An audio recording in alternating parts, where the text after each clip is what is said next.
2 pass game. Extra point attempts.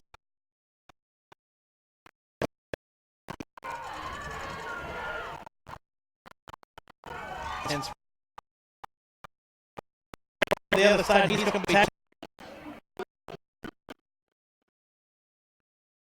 on the sack there for a loss of 10.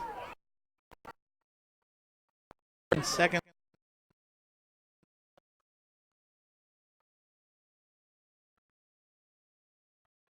Is in 3.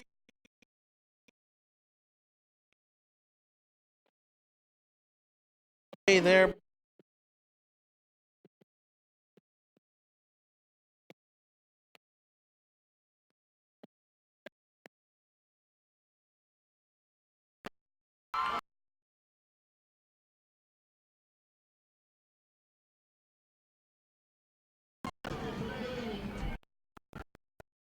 Fail.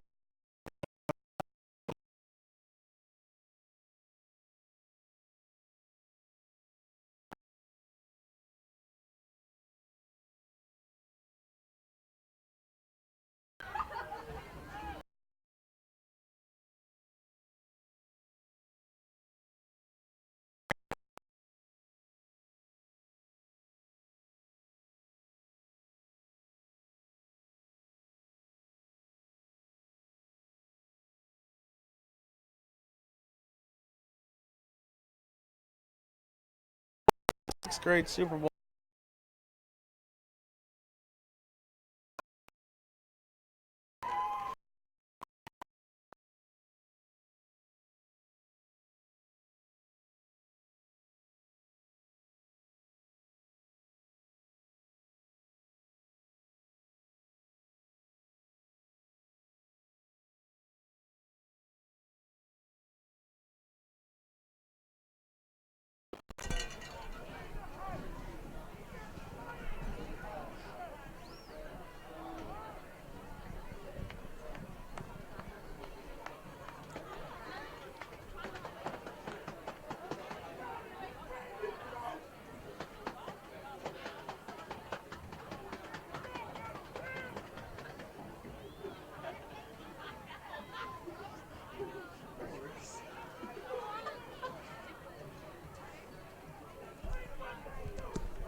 So it looks like Meadowdale will have the ball first.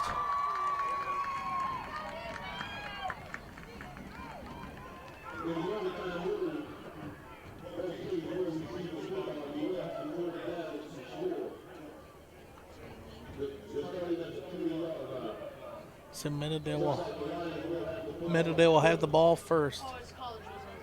College rules scoring, or college rules for overtime. So even if Meadowdale scores here, Springfield will have a chance. And if Springfield does not answer, or if Meadowdale doesn't score and Springfield scores, then that's how it'll end. But definitely an exciting one here for the first game of the WOJFC Super Bowl for the 6th grade Super Bowl championship. You see the confusion.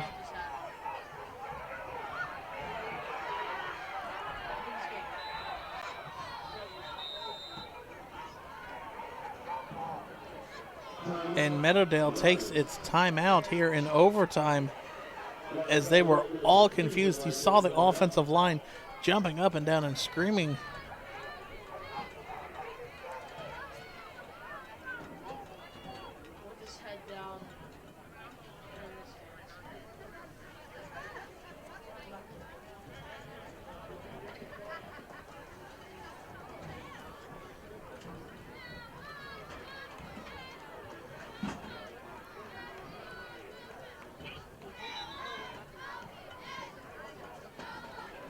So out of the Meadowdale timeout after being confused. Getting ready here to start overtime for the 6th grade WOJFC Super Bowl.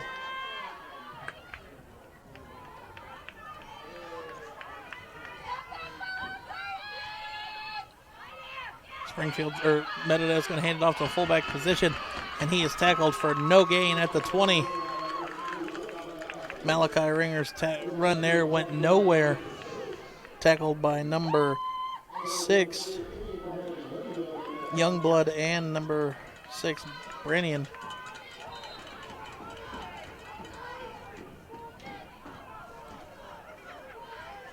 Actually, they're going to mark it off for a loss of 1.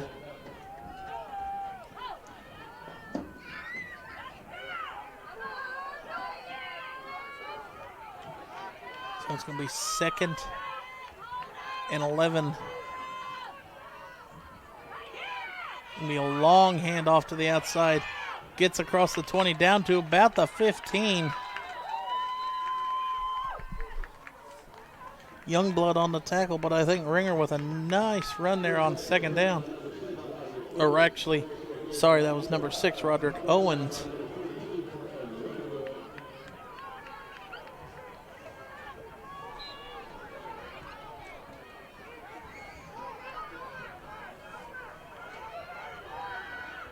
So it's going to be 3rd and manageable here from the 16. And a flag on the play. It's going to be a false start. And that's going to back them up.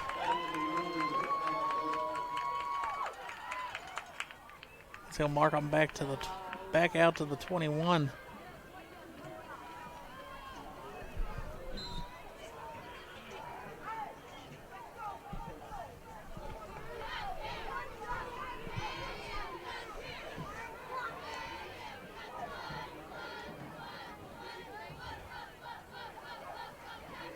So it's 3rd and 11 here. Meadowdale trying to pick up the 1st down. Meadowdale's going to hand it off. Ringer cuts it.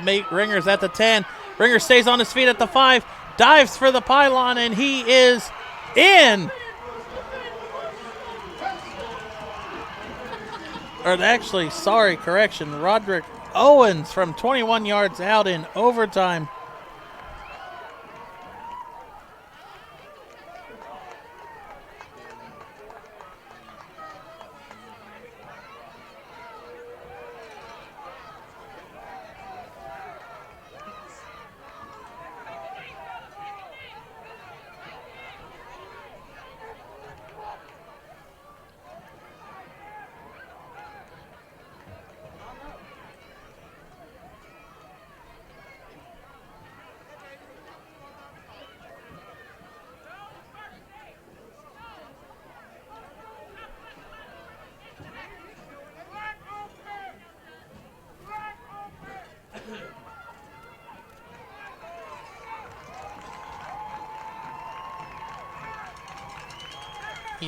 The player's up and on his feet, walking towards the sideline now.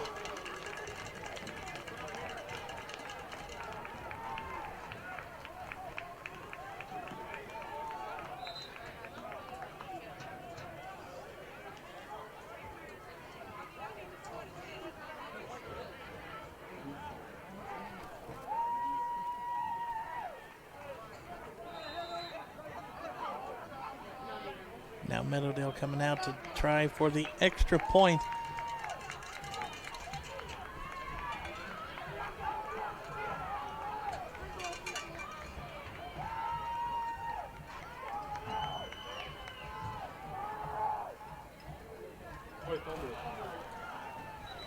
Fumble on the snap. So the extra point is going to be no good. So now the Springfield Titans, if they can score a touchdown and get the extra point, they're going to win the 6th grade WOJFC Super Bowl.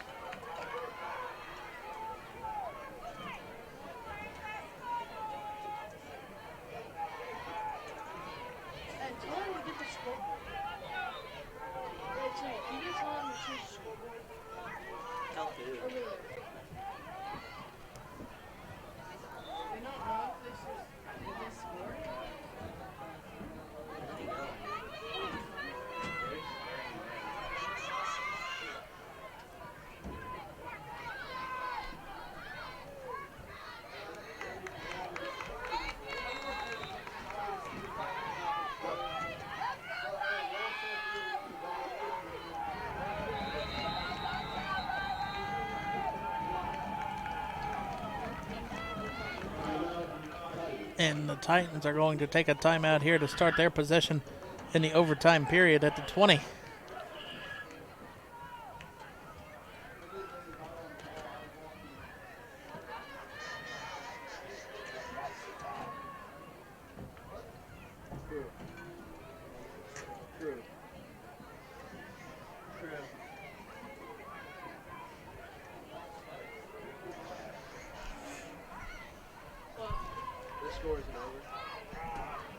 So Springfield Titans calling a timeout here to start, trying to draw up a couple series of plays to get into the end zone. Have to answer back with that Lions touchdown to start the overtime period.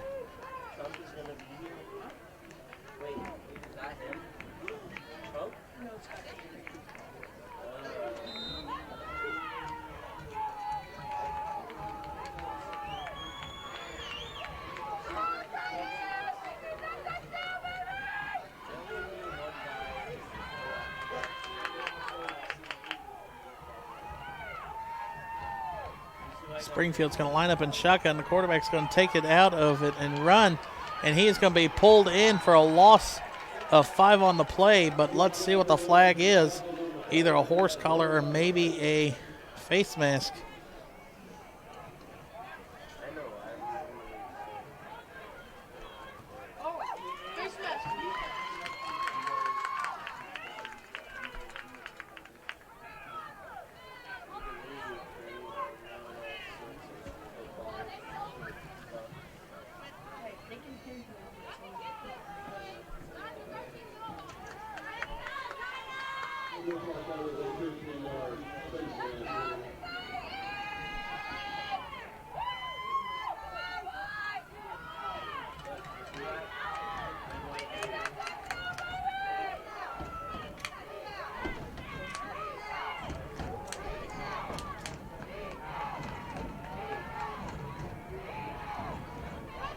Handoff is going to go to the right side at the 10. Down to the 5 is the Titans.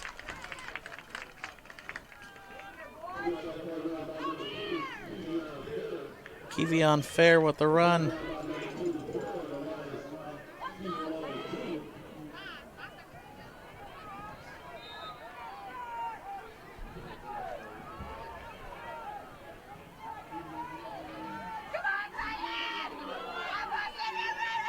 So it's going to be first down here from the 5.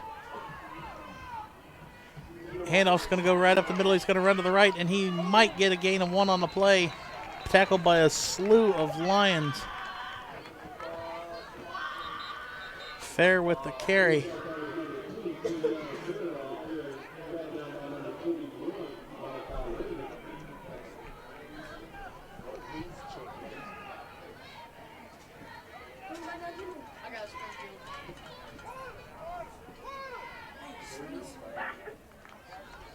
Looks like a timeout or an official stoppage. It's going to be 2nd and 5 from the 5.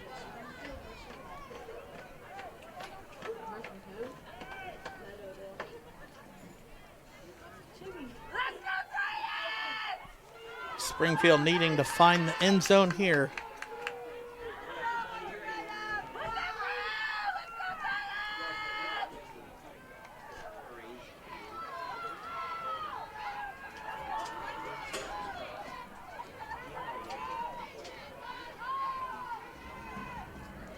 Springfield's going to hand it off. He's going to cut it in at the 5, cuts it back in at the 2, and he gets in from 5 yards out. Ford with the touchdown run there for the Titans. And now, if Springfield can get this extra point, they will win.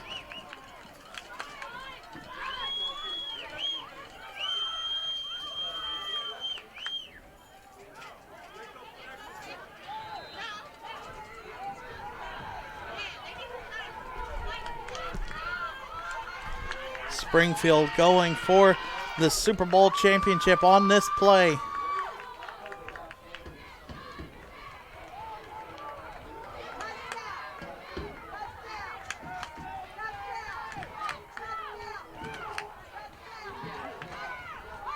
They're going to hand it right up the middle, and he does not get in, so Meadowdale's defense comes up strong.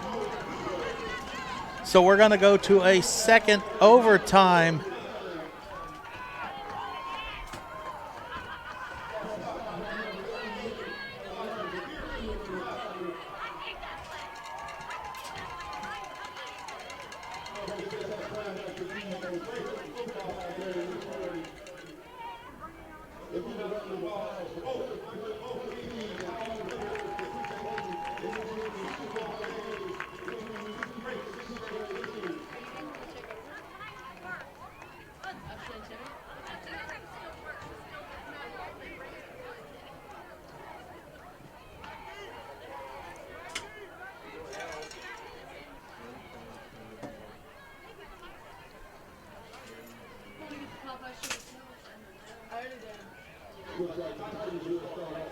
So Springfield is going to get the ball here. It's going to be 1st and 10 at the 10, so 4 plays now to get a touchdown.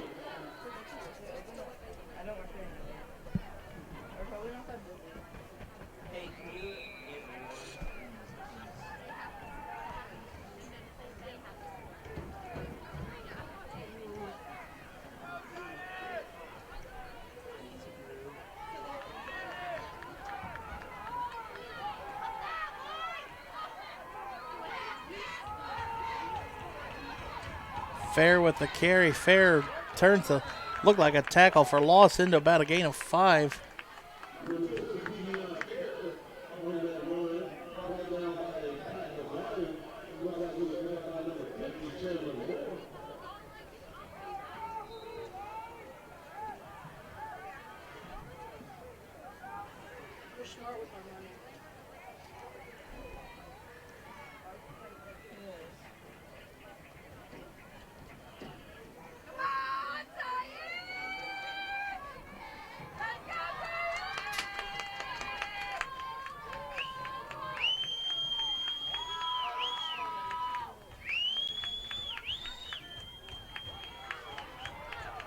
Carry to the outside, carry at the 5, and into the end zone. Number 6, Brian with the touchdown run there.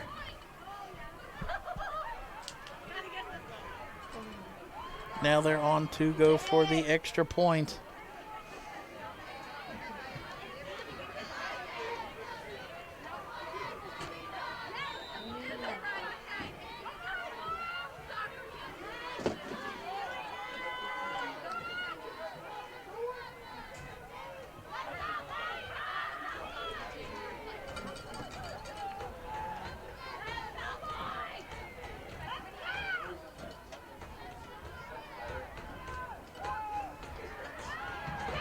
Quarterback's going to roll to the right, throws it, and it is hauled in, so the extra point is good for the Titans.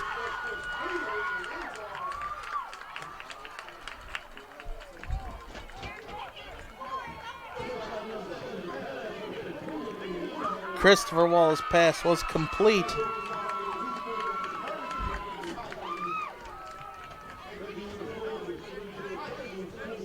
So now it's going to be 26-18. Meadowdale has got to get a touchdown and an extra point.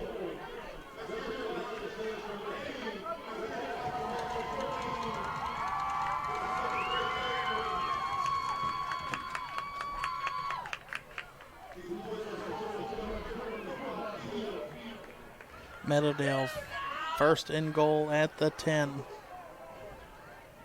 4 plays to get a touchdown and a 2-point conversion.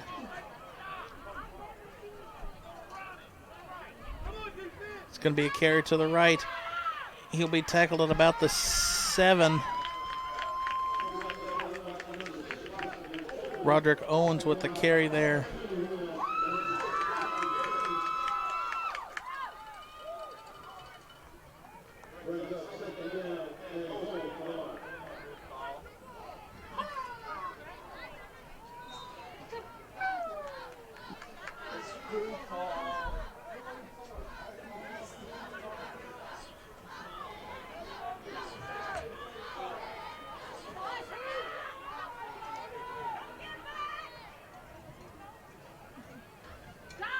Handoff is going to go to the left side this time.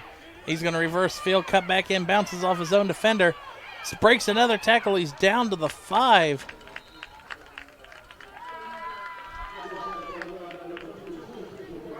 Pryor with the carry for the Lions. Tackled by Guyton for the Titans. It's going to be 3rd down at the 5.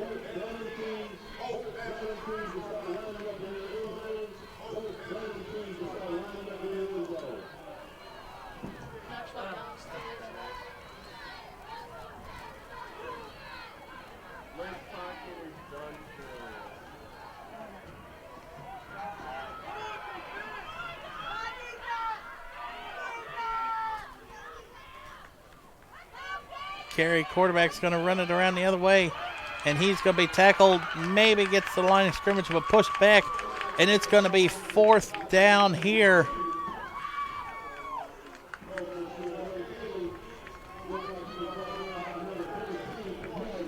Youngblood with the tackle, and this is going to do it. 4th down from the 5 for Meadowdale.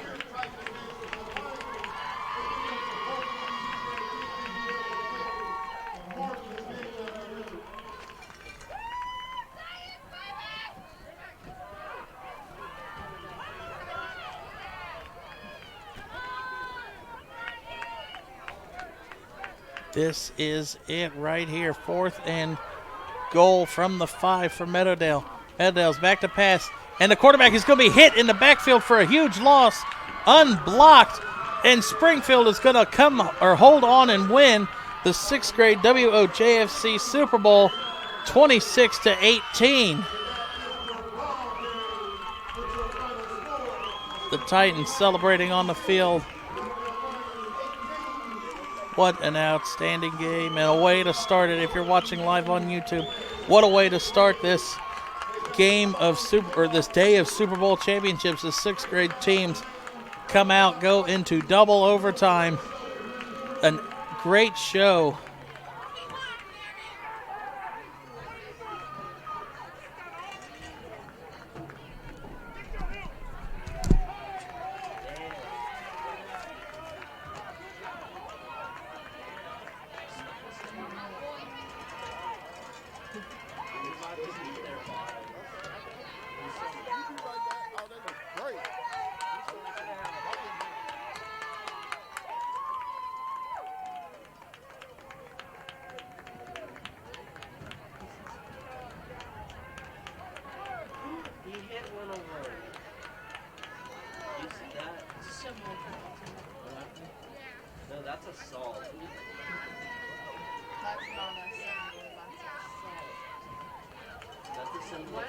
Following the teams, we will have the trophy presentation for both squads, for the Meadowdale Lions and the Springfield Titans.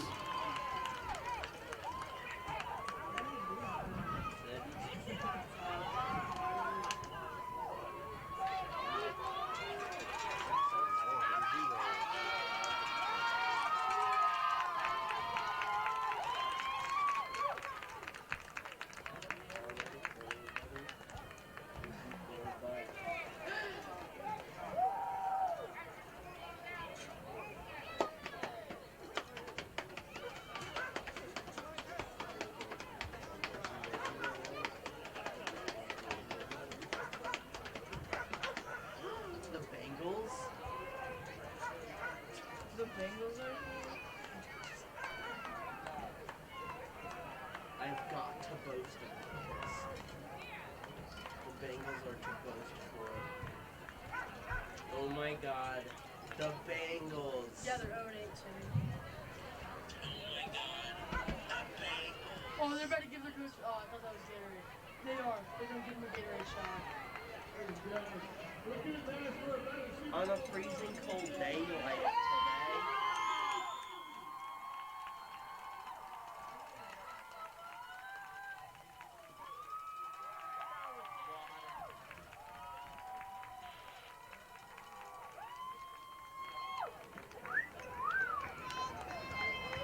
Okay, I could get a football for this. Oh, okay, Jimmy.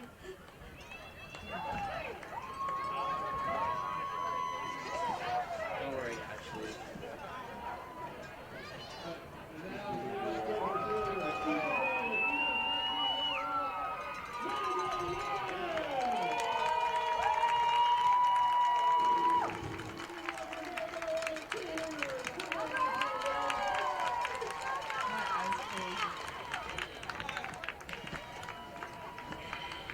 That was you? What?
As they pass out this trophy, just read off the names of the players. For the Meadowdale Lions, number 2, Ronald Johnson, second. Number 3, Trey Ray Raymond. Number 4, Carell Rayford Jr. Number 6, Roderick Owens Jr. Number 7, Patrick. Number 8, Number 9, Paul Wales II. Number 10, Ryan Whaley. Number 14, Patrick Gaddis. Number 18, Barry Jones. Number 21, Malachi McNamee. Number 22, Christopher Carter. Number 24, Sean Jr. Number 28, Steve Tyler. Number 42, Ishmael Jones. Number 50, Cameron Moore. Number 51, Sharon Brown. Number 55, Jonathan Waters. Number 56, Elias Appleberry. Number 73, Joshua Roberts. Number 79, Bryson Nelson. Number 88, Eli Berman. Number 90, Amari Holloway. Number 99, John Jones. Congratulations on a great season, Meadowdale. That's really awesome. Here, have a drink of water.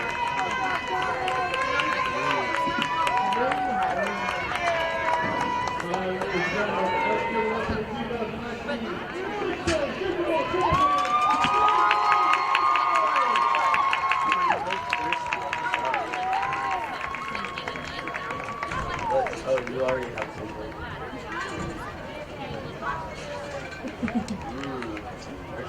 Well, I wasn't baby.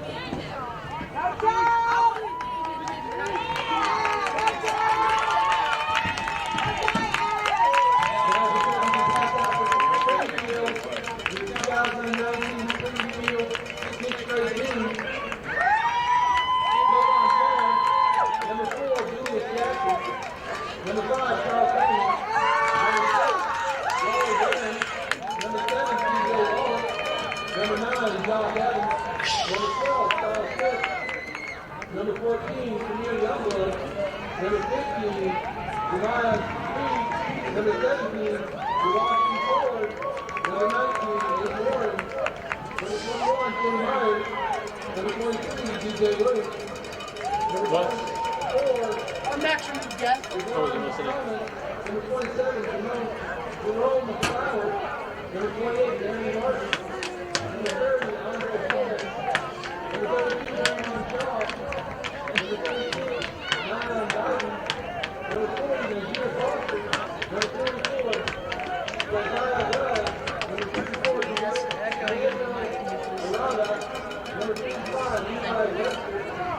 Number 56, Justin Simbal.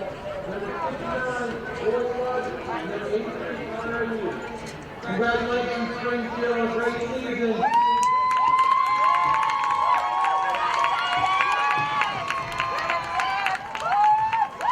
One more time before we get out of here. There was a phone that was found in the ladies' restroom. If you are listening, please come up to the announcer's booth.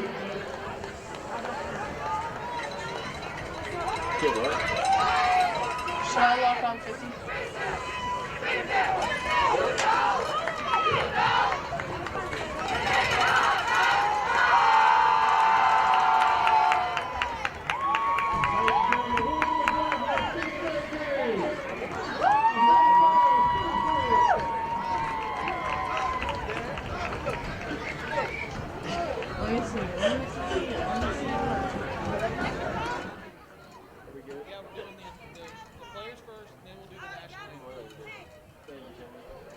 And we will do the announcements or the intros for both teams, starting with the 2019 Wilmington Bantam team.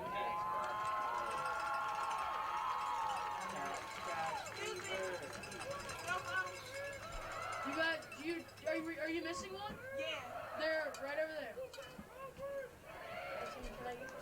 Wilmington one first, yeah.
And now for your 2019 Bantam Springboro team.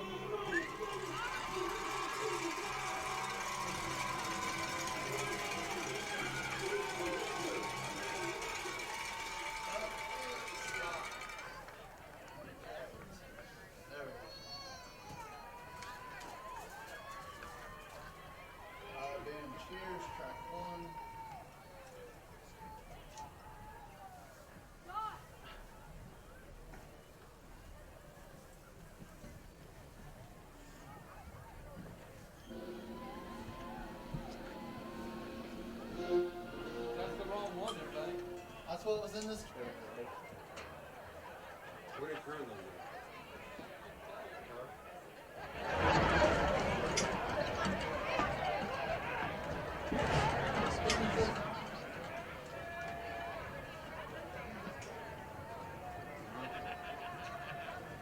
They forget how to play it.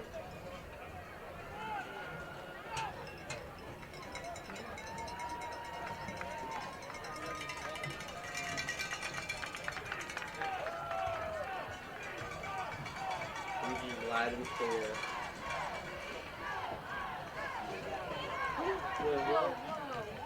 Hey, come back here.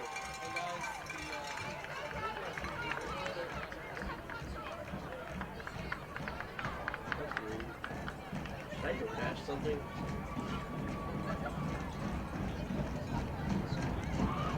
Who would get it? Can you move both cameras?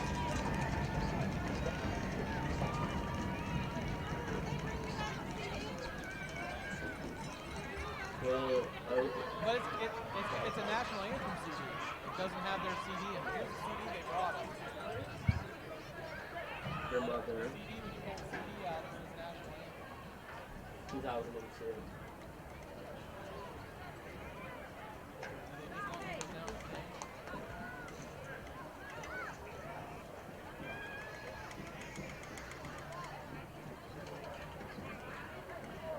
We're going to read the roster for the players.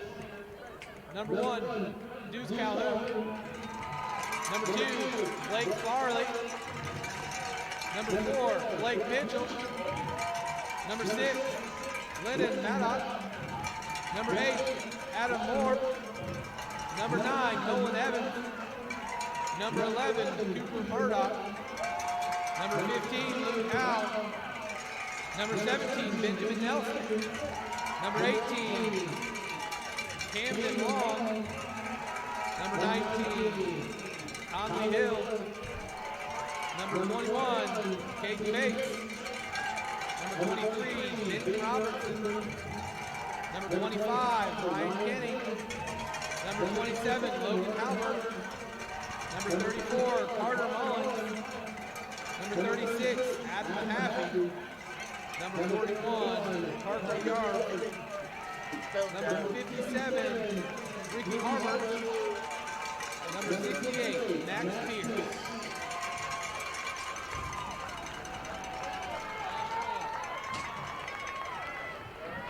Now we can have everybody stand and face the north end zone for the national anthem. Right on.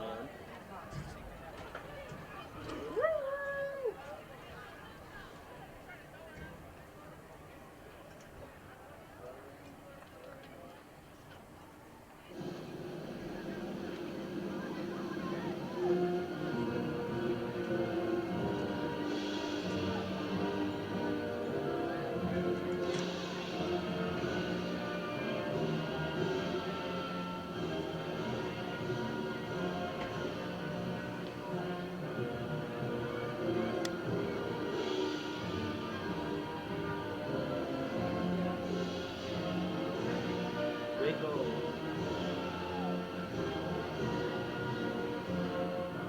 Yeah.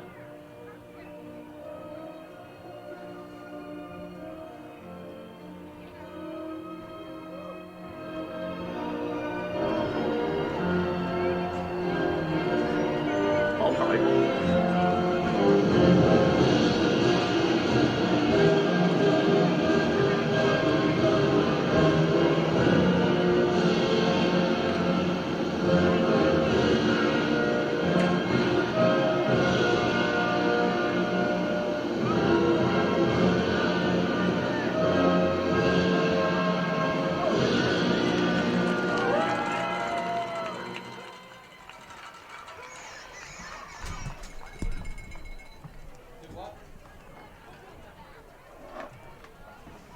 What do you need?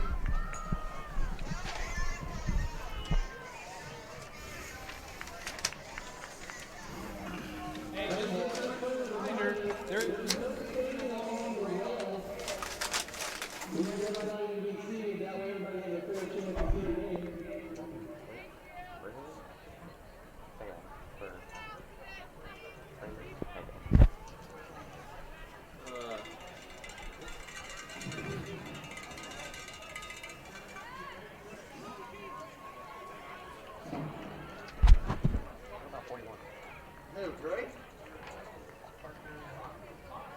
I'm seeing people with No idea.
We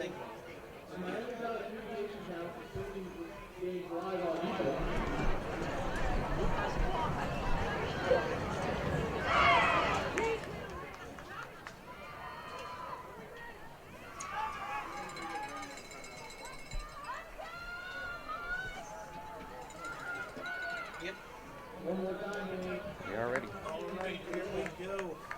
Getting ready to get set for the Bantam WOJFC Super Bowl. Looks like Springboro will start with the ball at their own 35.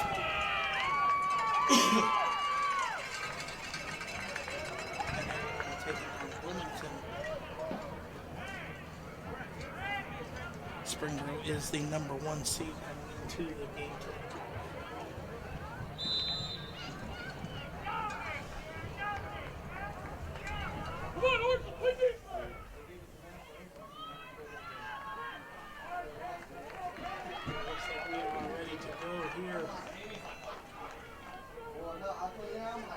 In the Bantam division, you will see the coaches on the field with the players, but out of the way.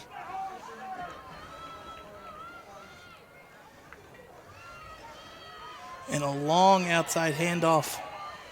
Looks like it's going to go to maybe number 8, Adam Morab.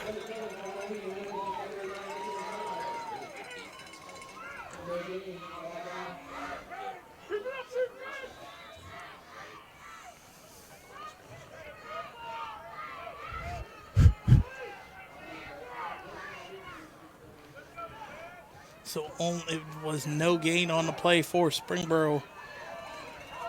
So they're going to come back here for the 2nd down and 10.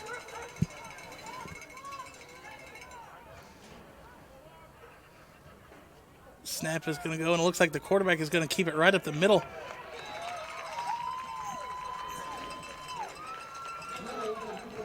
Cooper Murdoch with the carry there.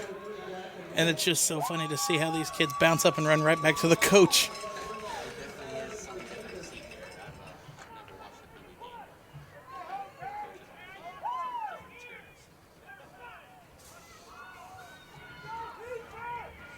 So it's going to be 3rd and about 7 here for Springboro.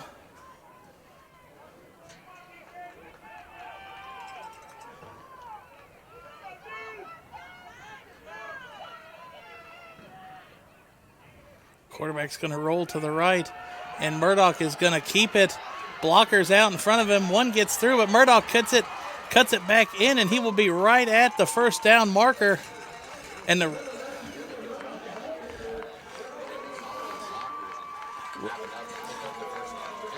right, and the patience to just let the blockers get out in front, you see here in the replay.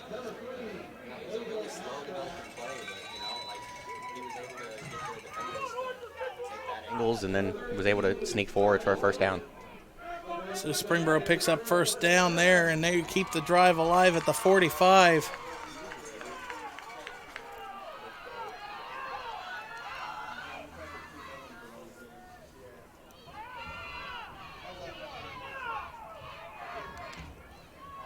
Quarterback's going to hand it off. Murdoch hands it off, and he's going to cut in. Look at that move. Stiff arms the defender into the ground. Number 1, Deuce Calhoun with the carry there for the Panthers. What a name, Deuce Calhoun. That's a good one.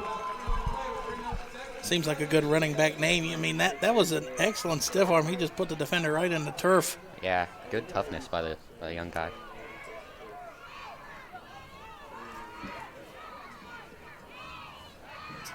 For about a gain of a long 2 on that play. So it's going to be 2nd and about 8.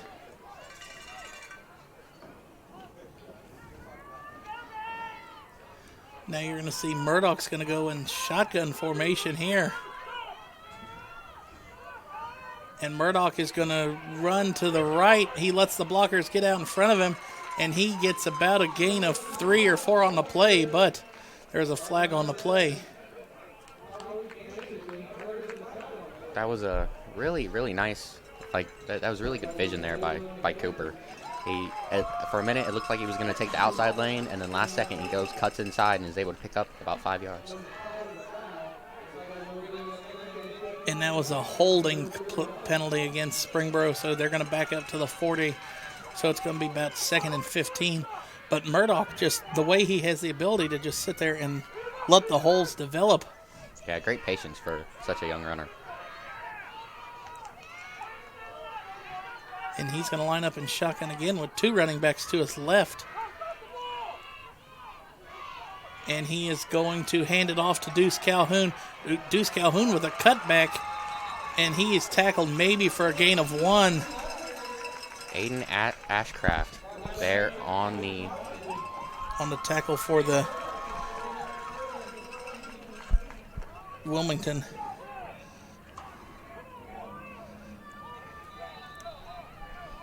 So it's going to be 3rd and about 14 here for the Springboro White team. You know, Deuce Calhoun has really been running hard these first couple minutes of the game. Really nice to see from such a young running back.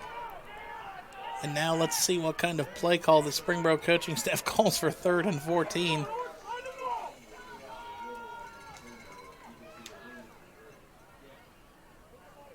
And Murdoch is going to run to the right. He's going to let the blockers get out in front of him. Stiff arms one. He's going to reverse field and go back the other way when there's nobody for Wilmington on that side. Looks like there's one guy to beat. And he is, what a closing tackle there for Wilmington. I cannot see who that was. Maybe it was number 13, Cameron Evans. Actually, number 21, Malachi Nance with a tackle. Watch this closing speed tackle here in the replay. Yeah, it's really, really good. They did a very good job of containing the offense on that play. He was able to get to the outside on one side. They weren't able to get him, and when he cuts back, he still wasn't able to pick up any yards.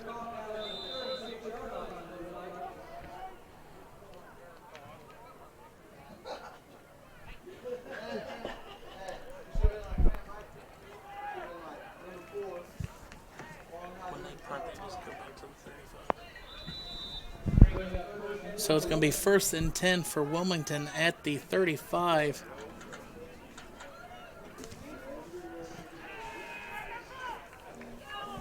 And now for the first time we get to see the Wilmington Bantam Orange division or team.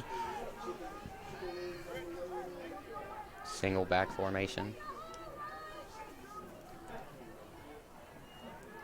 And it looks like the quarterback's going to run it right up the middle, and I don't think he gains anything. It was number 6, Joseph Bennett, with the carry there for the Wilmington. And early here, it looks like it's going to be a battle of the defenses. So far, we got some pretty stout defensive fronts.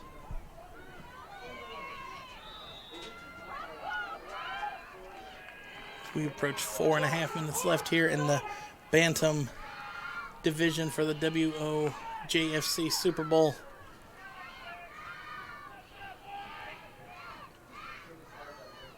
Bennett's going to go under center. He's going to hand it off and tackled immediately in the backfield by the Panthers. Aiden Ashcraft, the carry there. And this Springboro defense early has not allowed anything. If you're Wilmington, you gotta hope that you guys can lay a couple of better blocks, be able to find some room, be able to make some plays.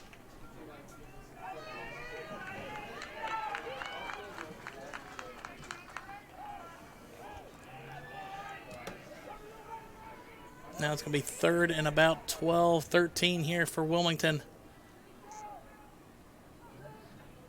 And it's going to be a pitch out to the outside. Flag comes in, and he gets back to the 35, the original line of scrimmage. That was Ashcraft with the carry for the Hurricanes. And Wilmington, they have just struggled here early because the Panthers are just not allowing anything. Ashcraft looked like he was going to be able to find some room there, but just the Panthers, they close so quickly. And it's going to be an illegal shift against Wilmington, and I think they declined. So it's going to be 4th and 11 for the Hurricanes. You really don't want to see a early 4th and long And Wilmington has decided that they are going to punt the ball away, so that means that the ball is going to go to the opposite 35, and Springboro is going to take over possession. Just about 2:50 left here in the first quarter of the Bantam division for the Super Bowl for WOJFC. So Springboro getting ready to take over for their second possession. And Springboro looks strong on that first one. Just a holding penalty really stalled their drive. For sure, Jared. You got to be a little more disciplined, but you got to remember we are talking about very, very little kids here. Right. Bantam is a combined second and third grade division, so You got to think that these kids are happy just to be out here playing some football. But competing in their level of a Super Bowl, got to be exhilarating for the young guys. Murdoch is going to take the snap, hand it off to Deuce. Deuce makes one cut, and he made an excellent cut to the left. After making a defender miss, he's going to be taken down for about 4 yards. That was 33 Jackson Manning with the tackle for Wilmington. And as you see on the instant replay, just got that little cut, boom. He's able to pick up about 4 yards on a nice strong play by the offense.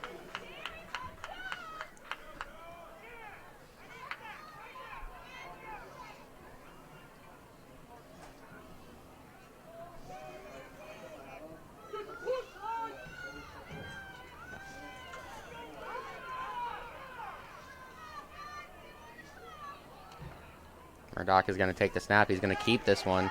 He's looking for a place to run. Turns back, and then is hit. Murdoch. And he'll be down to about the 45, so about a gain of 2 on that. So it'll be 3rd and 5 here for the Panthers.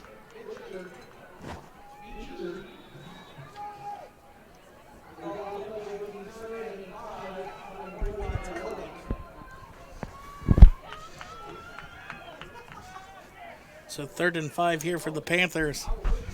You would think that maybe the coaching staff would move up a little bit so Springboro doesn't have to run 30 yards backwards to huddle up. I know. That's quite a little sprint for the young guys. They're going to be tired by the time they get up for this 3rd down play. Murdoch's going to go. He's going to hand it off to Deuce Calhoun. He cuts it to the right side of his block. He cuts it out again, and he's trying to make it for the 1st down. I think forward progress should give him the 50. I'm not sure, though, where the refs are currently standing. The refs, that looks like it's a bad spot. Looks like they're going to place him a little short. So is that going to be 4th and inches? That's going to be 4th and a long 1, it looks like. And you see here in the replay, it looks like he's across the 50 there. And the tackle momentum brought him back. So Yeah. that's a bad spot by the refs. It's good takedown by Jackson Reed. Or Braxton Reed, I'm sorry. Not letting him get the yard to gain.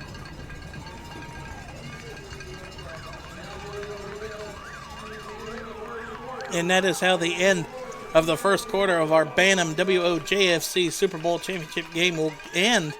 Both teams tied at 0, but Springboro has a 4th and inches here looking at him. And calling it this early in the game, this could be the play of the game. For sure, Jared. It's definitely a crucial moment. And as you see on the replay one more time, he cuts out.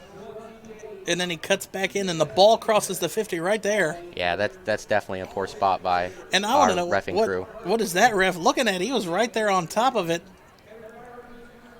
Not too sure, Jared. But regardless, a good stop by Wilmington. So here we're getting ready to start the second quarter.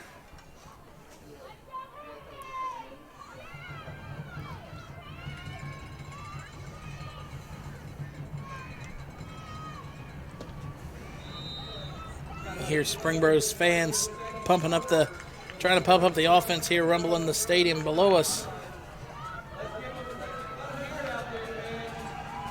4th and inches here from the 49. And now it's starting to get loud in here, Jared. The coaching staff trying to pump it up. Both teams Murdoch under center and a fall, and that's going to be an offsides on Wilmington. And what an excellent silent count by Murdoch. Very, very good job by the young quarterback and his entire offense, to be honest, because it's very hard as a young player to just sit there and see a guy coming right at you and not flinch.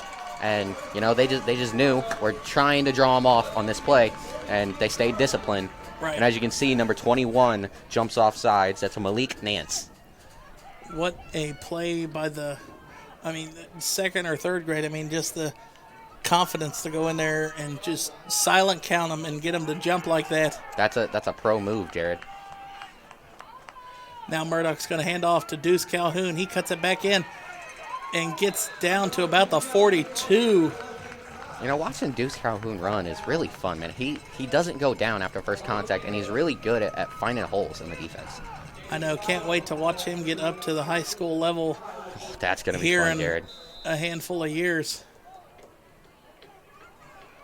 It's going to be second and about 6 on the play. Almost a gain of 4 on that for Deuce Calhoun.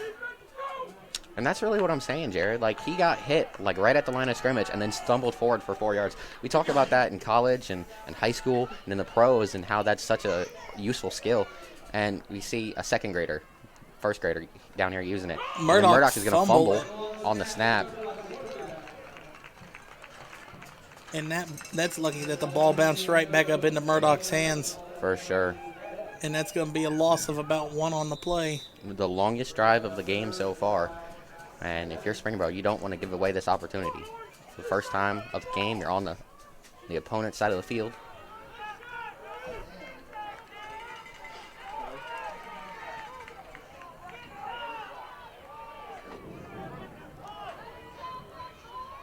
Murdoch's going to hand it off to Calhoun. Calhoun's going to run to the right side of the field. He has the edge. He'll have a first down. Stays in bounds and bursts through the 30, and they're actually going to call him out at the 30.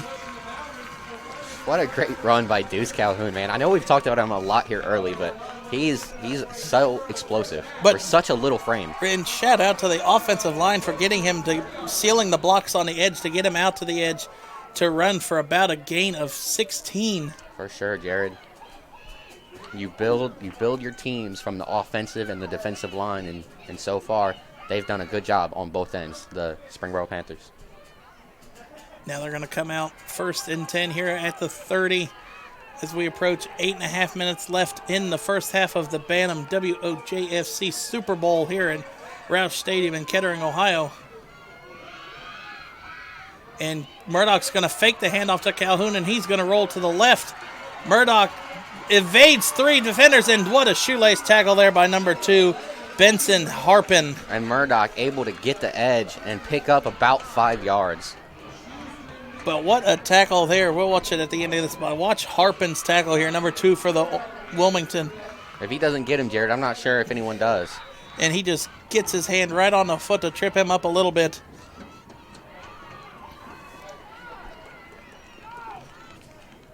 And 2 very disciplined teams coming in. I mean, that's you're taught to stay home, and it's a key game or key thing in high school football. And these 2nd and 3rd graders are staying home and watching it.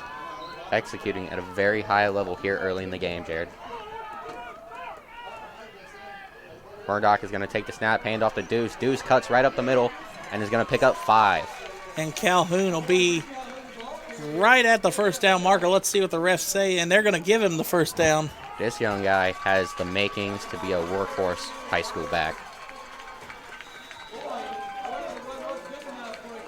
And Springboro driving with all momentum on their side so far here about almost midway through the first half.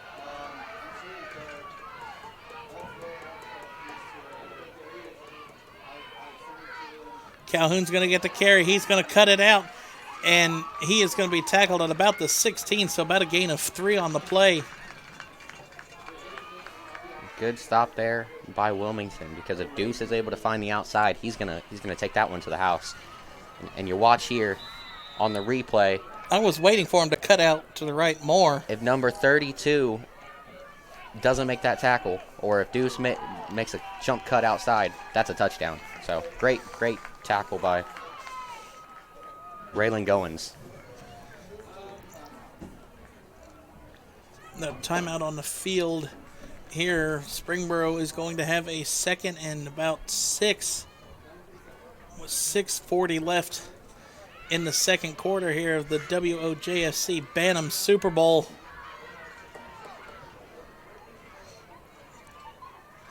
And Springboro, between Murdoch, the combination of Murdoch and Calhoun running the ball, that's where all their offenses come from so far this game. Definitely, Jared. They haven't attempted a pass yet. They've had a couple different plays where they've had wide receivers out there, but to be honest, I just think it's for the bait. Where Murdoch and Calhoun, they've been executing very well in the backfield. And we saw that in our first game for the 6th grade Super Bowl between Springfield and Meadowdale. There was a very few limited number of passes, as it seems like it's a lot of running-focused teams. Well, being so young, Jared, it's hard to get the chemistry down, and for all these young players to be able to pick up the playbook in the game. Murdoch, look at Murdoch's going to get tackled for a loss of about 3. That was one of the first plays that was not successful.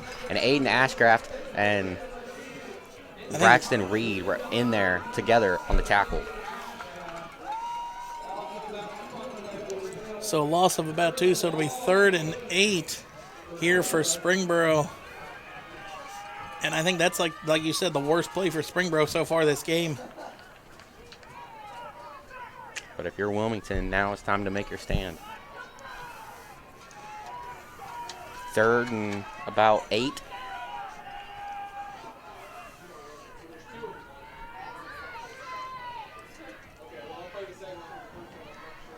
And Calhoun's going to get the carry, and Calhoun runs right into the teeth of the he broke the tackle. Calhoun bounces it to the outside, makes a juke. Calhoun will be close to the first down.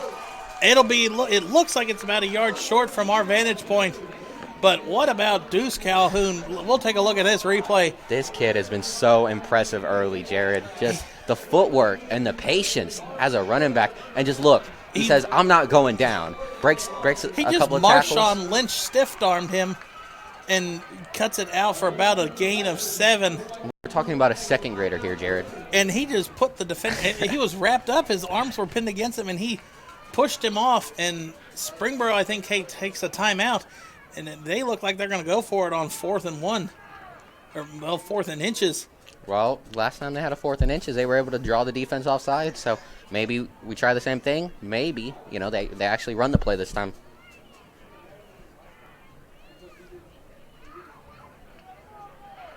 But really good execution by Springboro.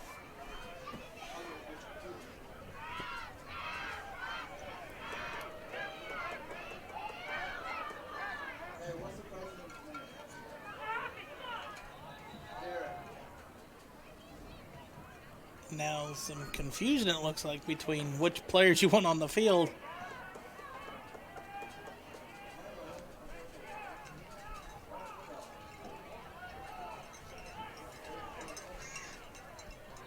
So out of the Springboro timeout, 4th and inches here. The ball's inside the 11. You got to get to the 10. And let's see if Murdoch can do that silent count again to draw the Hurricanes off sides. And it's starting to get it's starting to get kind of loud in here again. Murdoch's going to get the carry. He's going to run right up the middle. And he's at the 5. He's going to keep it and get down to about the 2. And Cooper Murdoch, along with his running back, they are just breaking tackles as a duo. They're not going down after first contact. And when you watch, takes it, finds his hole. And the offensive line creating a huge hole that you could almost drive a car through there. Tackled by number 3, Aiden Ashcraft of the Hurricanes. But it's going to be 1st and goal from about the 1.5, it looks like. Such an impressive drive from Springboro.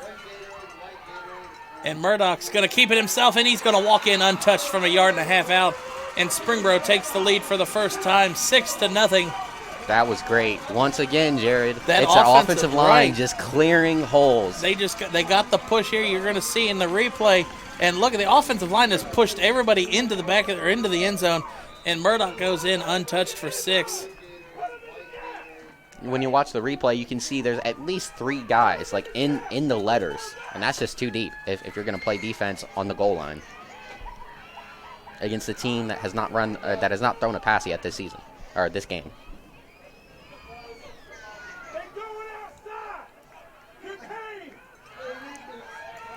Now Springboro coming out for the extra point. Looks like they're going to go ahead and go for 2. Let Murdoch keep it, or are you giving it to Deuce? And it looks like Deuce is going to get the carry. Deuce gets in, and Deuce will get the extra point. Another hard run and another big hole for the offense of Springboro. Great start for the Panthers. And that's going to extend the lead 7-0. 4:52 left in the first half of our Bantam WOJFC Super Bowl here. And Calhoun basically went in untouched too, like Murdoch. Yep, he wasn't touched until he got to the goal line. So. And Springboro's offensive line dominant on that drive. And now really, the coaches are trying to get the crowd into it. And really what happened is that pumped up, or that the big play on that drive was Deuce Calhoun, where he was stopped on 3rd and long and got it to be able to get him for a 4th and inches.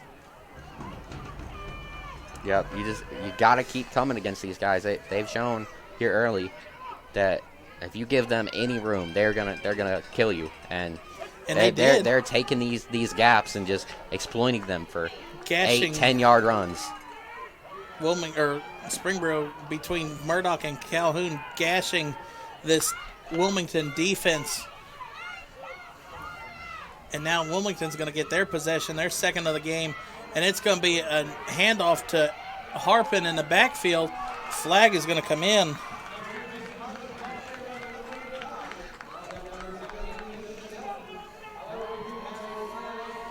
And we got some laundry on the field, so we will see what that is. And it's going to be a hold on Wilmington. Let's see if we can see it when we look at the replay. Maybe a block in the back, maybe, on number 90. I'm not sure.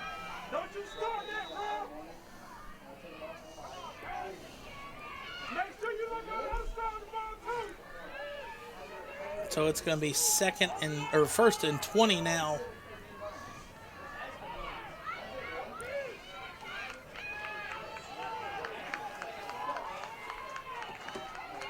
So Wilmington coming out, and 2nd and 20 seems like it's a lot for the Bantam division. And it's going to be a high pitch back out to the running back, Harpin. Harpin making moves. Harpin is wide open. There's a flag on the play, and Harpin's going to be gone. He's going to take that. What is that, Jared? That's actually Aiden Ashcraft, and that's going to be about a 75-yard run. What a run by the young man. But let's see what the flag is. And this is going to be so demoralizing if that's a flag against Wilmington. You got to hope, if you're Wilmington, that that's a defensive penalty of some sort.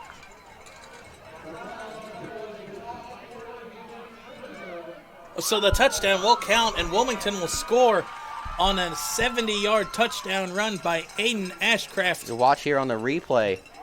He cuts straight up the middle, and then one cut straight to the outside, man, and he's gone. What a great play. What a great vision from such a young player. Then here we were talking about Springboro's offensive line, and Wilmington's offensive line came out with a huge block there to the outside and a blocking by the receivers to give Ashcraft the lanes. For sure, Jared. That was a very well blocked play. Who knows? Maybe one of the guys over there on their sideline is hearing us talk about how good they're off. And Wilmington's going to throw for the extra point, and it is good. What a catch. What a sling. By Braxton Reed.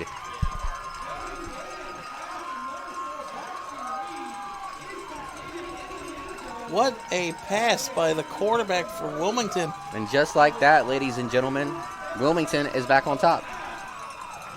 Number 6, Joseph Bennett, just slings it out there to the outside. What a nice throw. And we're about 3 minutes away from halftime, and what a way now Springboro is going to get the ball for their third drive of the game. We've had an exciting second quarter here, Jared. Yeah, defensive stalemate in the first quarter, and now an offensive onslaught between these two running offenses. Had two different 4th downs picked up for Springboro last possession, and then you get an offensive penalty for Wilmington, and then you just toss it back to that great running back, and he's just gone. Great response by Wilmington.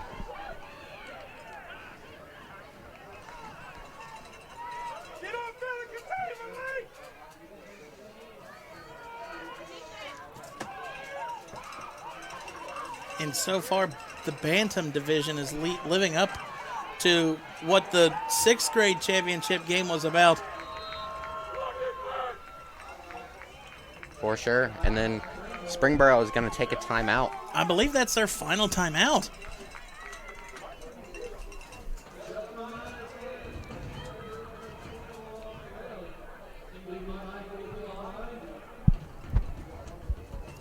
So you got about 2.5 minutes left here in the half, Jared. What are you expecting to see from Springboro? I would assume it's either going to be in the hands of Murdoch or Calhoun, but you never know. Maybe Springboro's saving a pass for maybe a drive like this. 2.5 minutes, no timeouts now. Pull a Fairmont, not throw the ball at all, and then throw it twice in the whole game. Get touchdowns out of it. And you see, it looks like Wilmington's not going to play a prevent defense. They're going to come up and play, and they're going to stack the box. As you're going to see Calhoun or Murdoch in the backfield split with, looks like Calhoun, and I cannot see the other number 2 is left.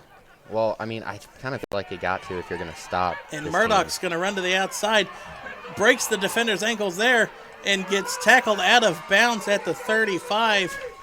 So gain of nothing on the play. And after the big run on offense, Aiden Ashcraft comes in for the tackle. But there's more laundry on the field.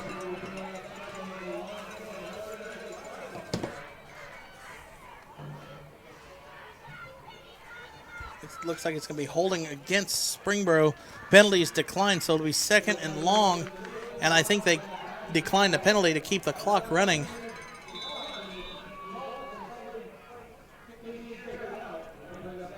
So 2nd and 10 here as the clock is winding. Under 2 minutes now left in the first half of the Bantam WOJFC Super Bowl.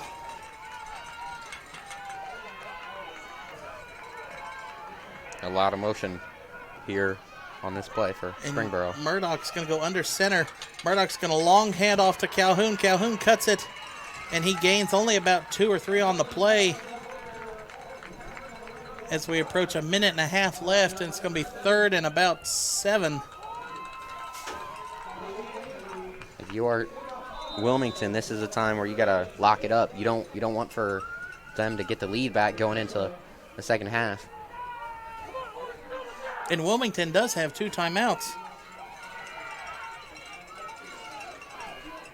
So if they're able to get a couple of stops, we will see. You would think if they get get, Calhoun, a long handoff to Calhoun, and he is wrapped up in the backfield, and this Wilmington defense has woken up here late in this second quarter. Yes, they have, Jared. They struggled early. They struggled in the first quarter, and they struggled early in the second quarter. But on this drive, they are locked in. 47 seconds left and counting. The officials are going to stop play.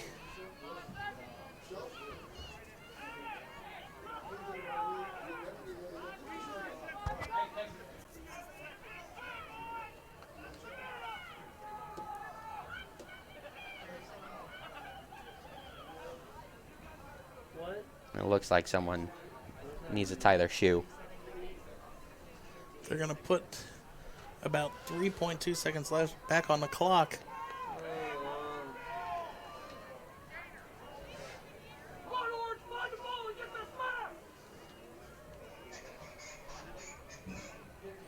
They're actually going to put it all the way back at the 58, so maybe Wilmington about did 12. Maybe Wilmington did call that timeout.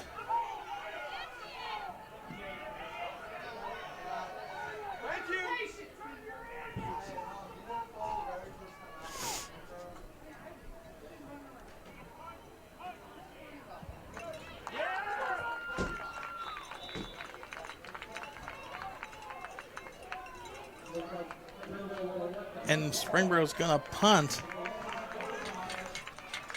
So now Wilmington has a chance to grow on their lead.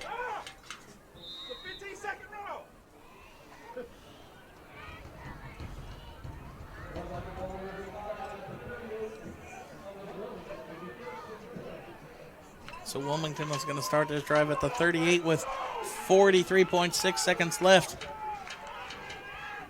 So, Jared, are you giving it back to Aiden Ashcraft? I would assume you would have to try and get it. I mean, that was a lot. That last touchdown he had was a high pitch to the outside, so maybe try and getting it to him in a pitch.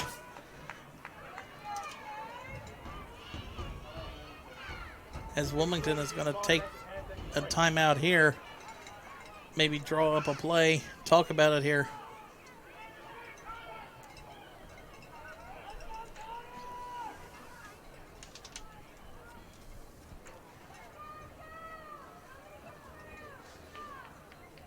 But you would assume Ashcraft has probably got to touch it here for the Hurricanes.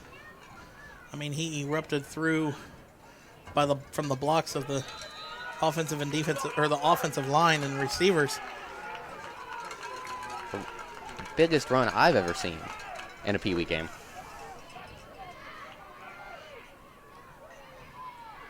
Bennett's going to go in shotgun, high snap, and he's going to take the direct snap and going to run right up the Flag middle. on the field. And he's going to be out to the 45. And the flag on the play, so let's see. So we will see what the flag is for. Now it's actually Ashcraft with the carry, tackled by Calhoun. Looks like it might be on Wilmington.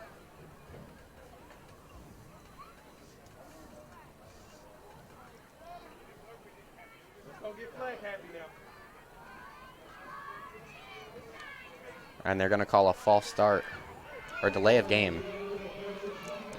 Let's call it illegal formation. I'll get it. An illegal shift against the Hurricanes.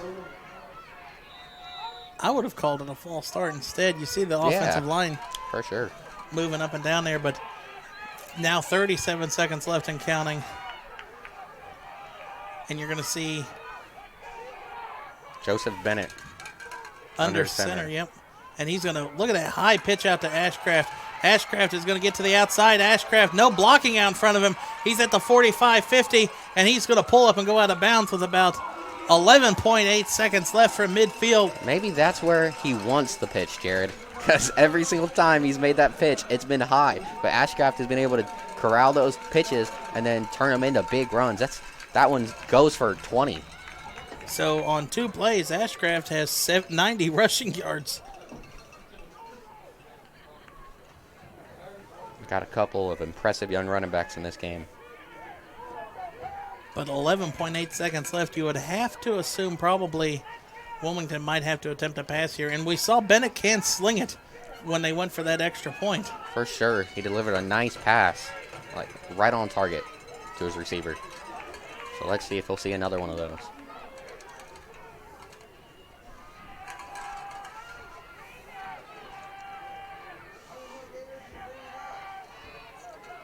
And an end-around handoff underneath, a halfback direction. And that's going to go out to about the 42, or the 46. Is that what they tried to do, Jared? It looked like they tried to do a halfback misdirection carry, but it didn't really work out. And that's how the first half is going to end in the Bantam WOJFC Super Bowl. It's going to be tied at 7 here.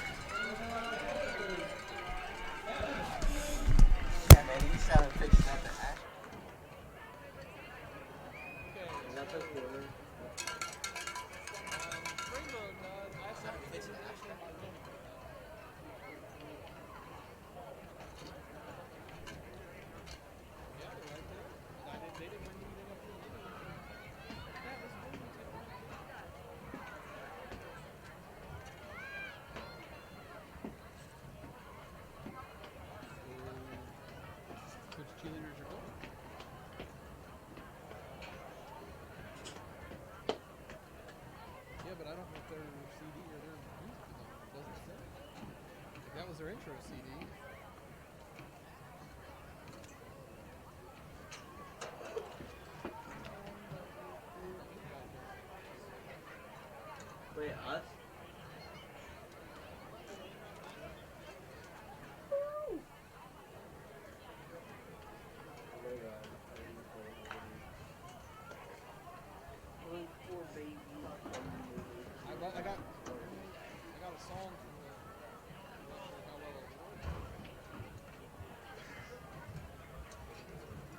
If the Springboro cheerleaders are ready.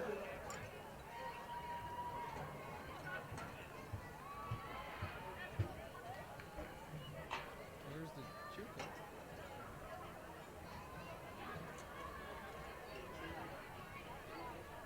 For Wilmington, I don't know how this is going to work because we don't have enough mic.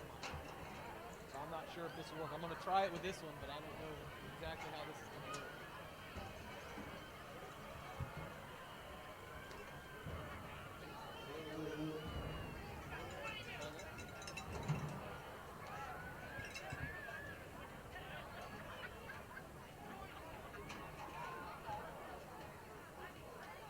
While the girls are getting ready, we will say the cheerleaders' names.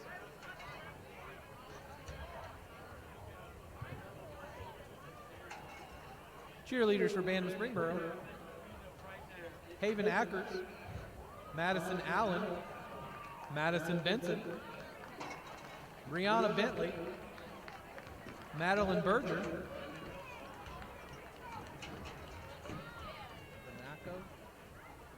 Desi Bernaco, Avery Coombs, Harper Cox, Amelia Dugato, Jenna Dill, Madeline Doan, Taylor Fields, Marita Finnegan, Hannah Grayshop, Sophie Imes, Colleen Icegrove, Ava Kurtz, Adrian LeCue, Macy Malu,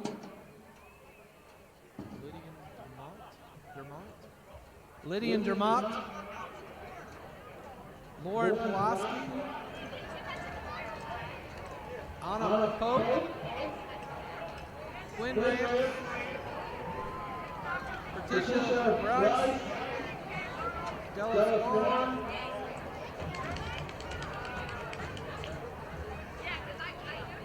Roland Scacciati, Levi Snowcheck, McKenna Smith. Sorry if I didn't anybody.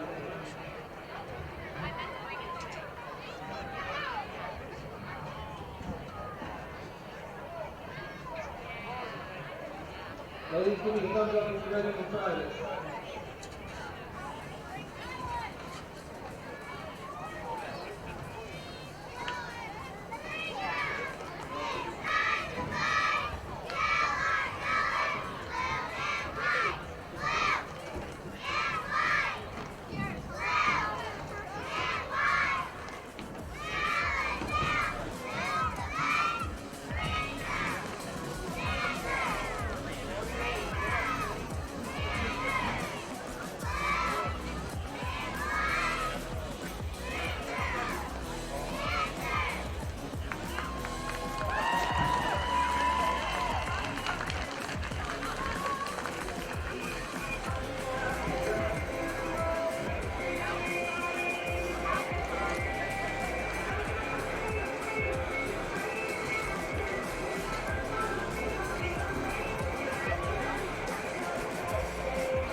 Good job out there, ladies. Let's give a big round of applause for the Springboro cheerleaders.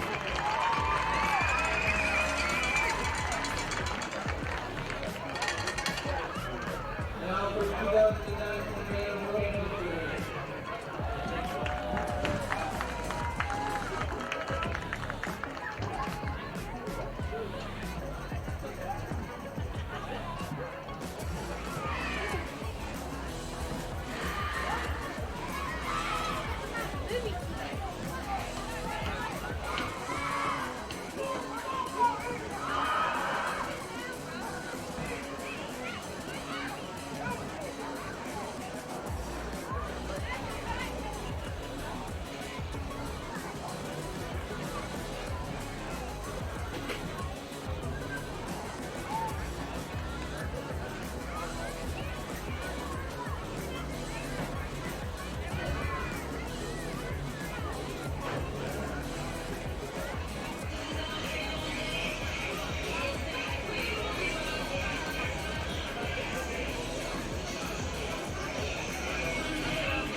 score is Wilmington Hurricanes 8, Spring Washington 7.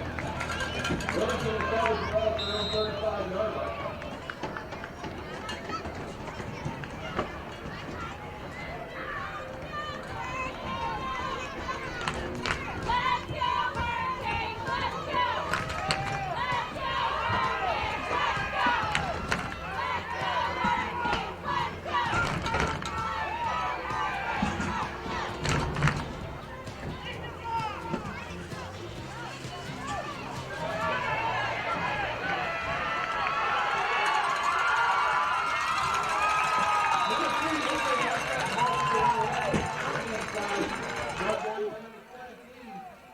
Nelson.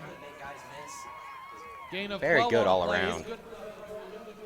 And good blocking by the offensive line. Mm-hmm. We were talking a lot in the first half about how Springboro's offensive lines was creating holes big enough for cars to run through. Well, that time, Ashcraft just plowed through. he was a snowplow on that one.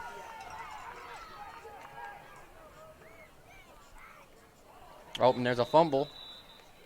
Oh, well, they call it dead. So it's going to be a loss of 1 on the play, it looks like.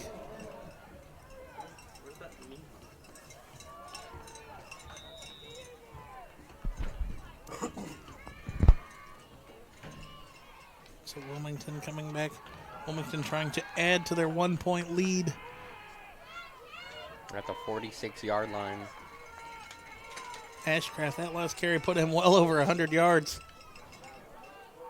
You know, he had the one big one, and then he's ripped off a couple of other good-sized chunks. And It's been again, hard for them to that stop high it. pitch out to Ashcraft gets around the defenders. Stiff arms that one into the ground, Right to the across ground. midfield.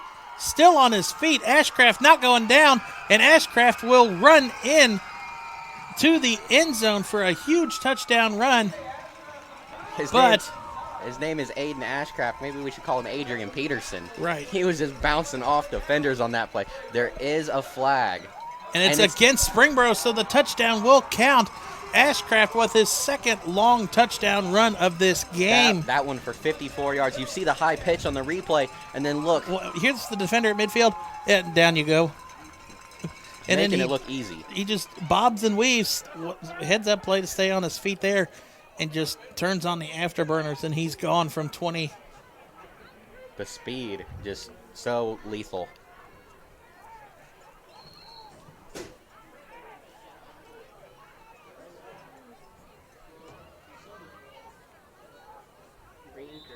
And so now Wilmington is going to take a 14-7 lead.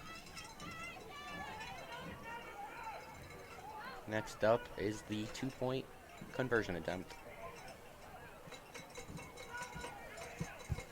So Wilmington coming out. Last time they had the conversion attempt, they threw it, and you're going to see Ashcraft going to line up in the Wildcat. Ashcraft's going to roll to the right, and he's going to stiff arm that defender. Spin moves, cuts it back in. Ashcraft is in. Aiden Ashcraft with the flashy moves here in the early portions of the second half. You know, Jared, when I got here this morning, if you would have told me that the 2 longest runs of the day would have been by the first and second graders, I would have told you you're crazy. Look at this, spin move and stiff arm again for Ashcraft. And if you see on the replay, the snap was high. So I'm just going to go with this kid likes the ball high. And now that Wilmington adds to the lead, it's going to be 15-7.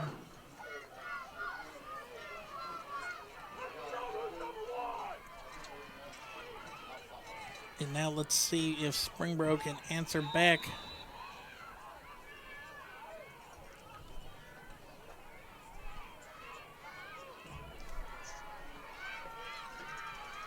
So now Springboro huddled up.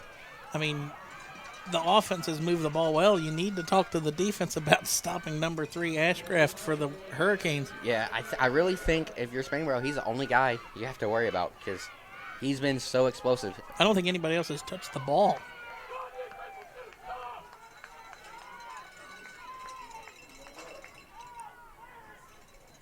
Murdoch going to hand it off to Calhoun. Calhoun cuts it out. He's at the 35, and that's where he will be halted. And once again, Deuce Calhoun, he sees defenders in the backfield and just makes a miss, and he's able to pick up 3 or 4 yards on the play. This kid is so hard to bring down. Harpin with the tackle there for the Hurricanes. But I guess you could say that about both running backs. Watch it. There's a guy 2-3 yards behind the line of scrimmage, and good blocking. That might have been number 2, Blake Fraley.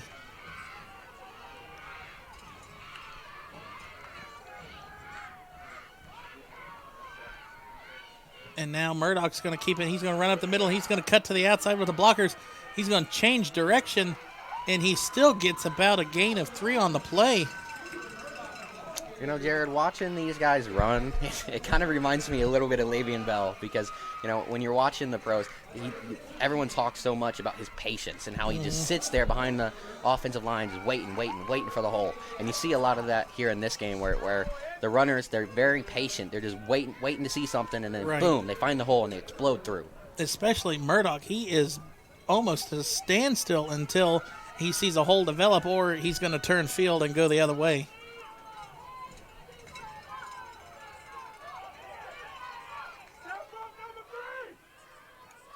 Murdoch's going to keep this one. He's going to run right up the middle, and he might be close to the first down. Let's see what the refs spot him. And they're going to signal first down. Yep. That one was close, but it looks like he was able to pick it up, get enough. And yes, on the instant replay, you can see his helmet definitely gets by there.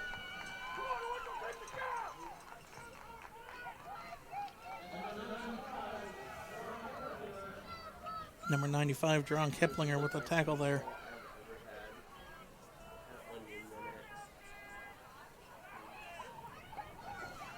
So Springboro picks up their first down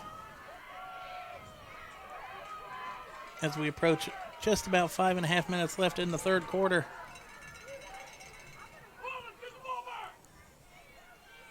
Murdoch's going to take the snap. Hand back it off to Deuce. And that is Deuce's shortest run of the game. He's tackled for about a 2-yard loss. And the offensive line that we talked about so much in that second quarter is falling apart here on this drive. Yeah, they have not done a very good job here early in the third quarter. They're just getting beat. And there's only so much that you as a running back can do.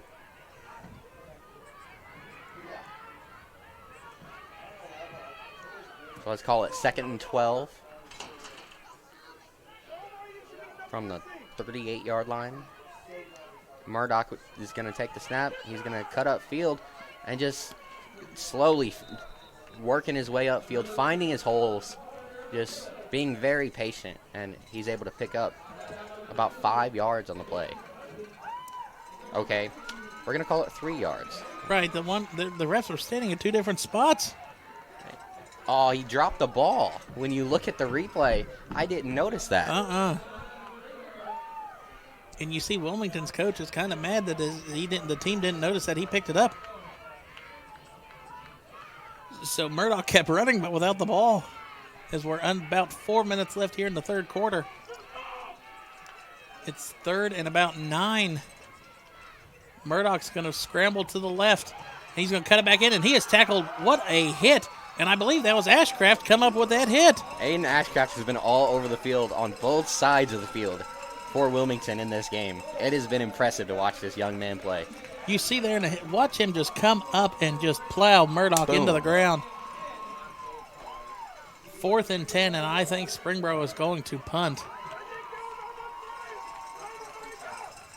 So Wilmington with all momentum on their side.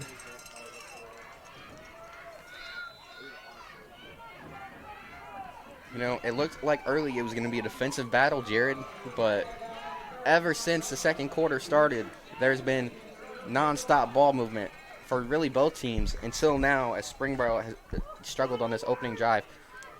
And you're giving the ball back to the Hurricanes with a lot of momentum on their side. Yeah, and with that number 3, Mr. Ashcraft, you just can't stop right now.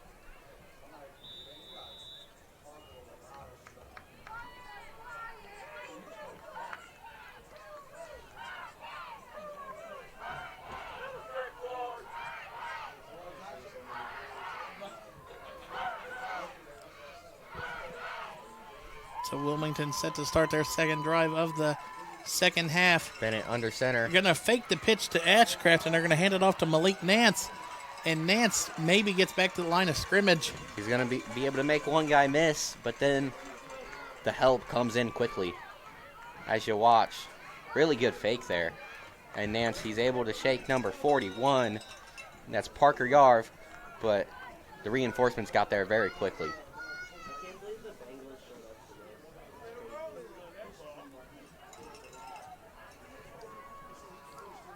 We are approaching 2 minutes, or 2.5 minutes left in the third quarter. Wilmington, it looks like maybe they get them a gain of 1.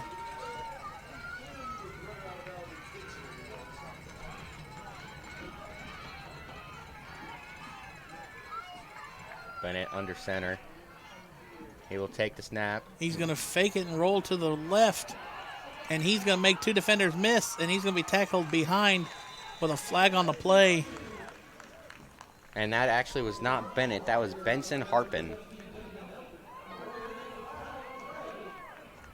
Another flag down on the field. So we will wait to see what the call is. Tackle on the play for the Springboro was Benjamin Nelson, number 17.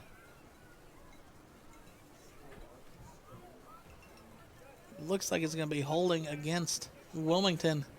Penalties declined. It's because it's going to be 3rd and long, 3rd and 8.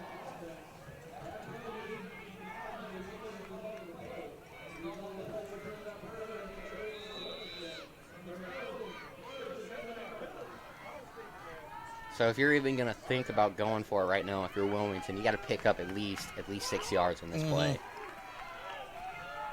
But if you're able to move the ball down the field on this possession, you can possibly end the game very early.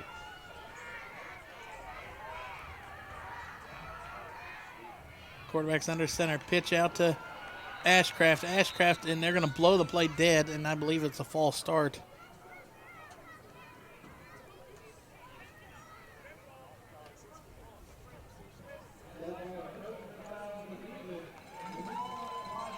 So it's going to be third, a gain of 5 on the encroachment penalty against Springboro. So now the playbook's wide open here for Wilmington. Yeah, that turns a hard 3rd and 8 into a much, much easier 3rd and 3.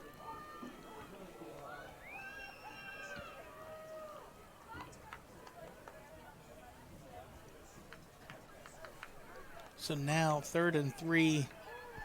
Almost assume number 3 is going to get the ball here for the Hurricanes. Because Ashcraft is lined up in the backfield. Bennett under center.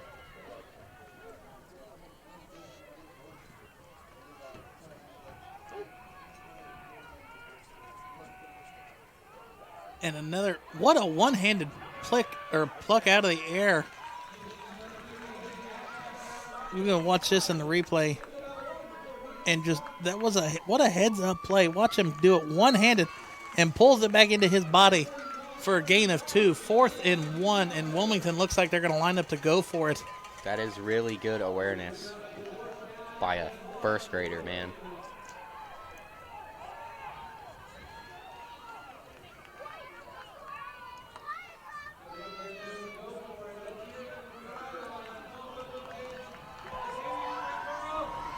And if you're Springboro, you have got to get this stop here. As this is Wilmington, looks like they're going to let it go down to the end of the quarter. 17 seconds left. But yeah, Jared, I definitely agree. You can't afford to let I know Wilmington score again. And Wilmington, they're going to end up taking a timeout. And the play clock was down. 10.9 on the clock. So this is going to be a huge play for both sides. And definitely the last play of the third quarter. Because if Wilmington can pick up this first down, the way they've been able to take time off the clock these 2 drives they had for the quarter. They might be able to end it on this possession. Right, they just could hang hold on to the ball.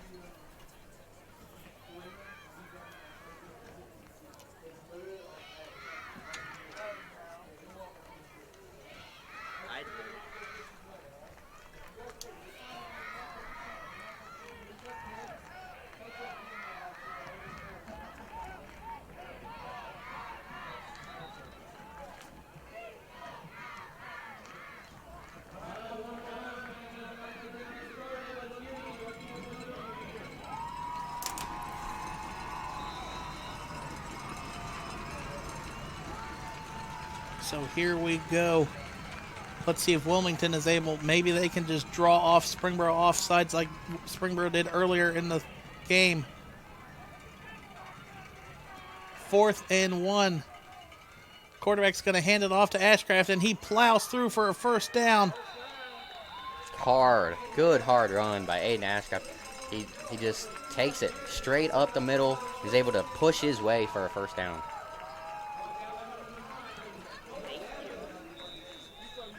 And that is going to be the end of the third quarter. And Springboro just so far not able to slow him down. Wilmington adds a touchdown and 2-point conversion to extend the lead 15-7 on their opening drive. So Springboro has got to force Wilmington to go 3 and out here to start the fourth quarter. Or if not, Springboro could be looking at this being over really quick.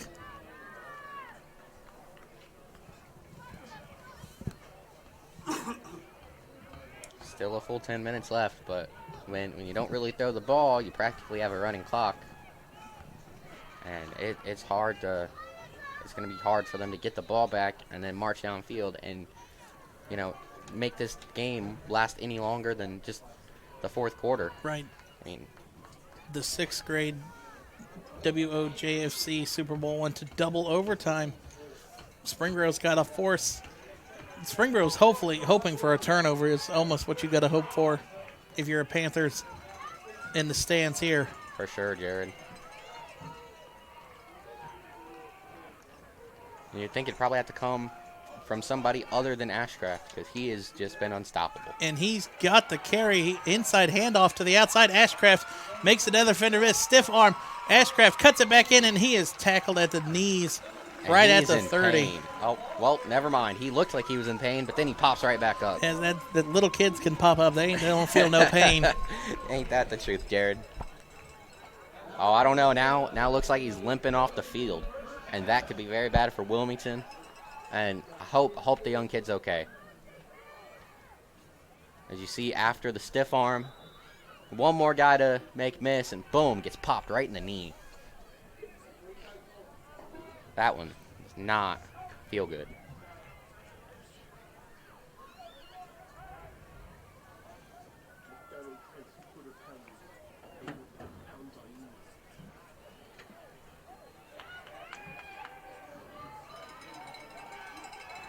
So after the big first down run by Ashcraft, Wilmington set up at the 37 or the 34. Bennett under center. Gonna take Bennett's the going snap. to hand off. He was almost tackled before he handed it off.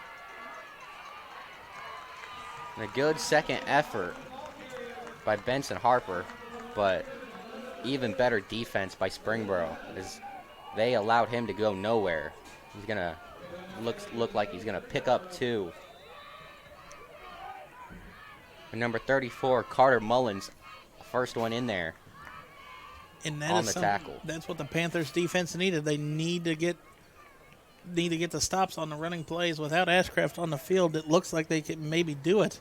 Ain't nothing wrong with him, ball.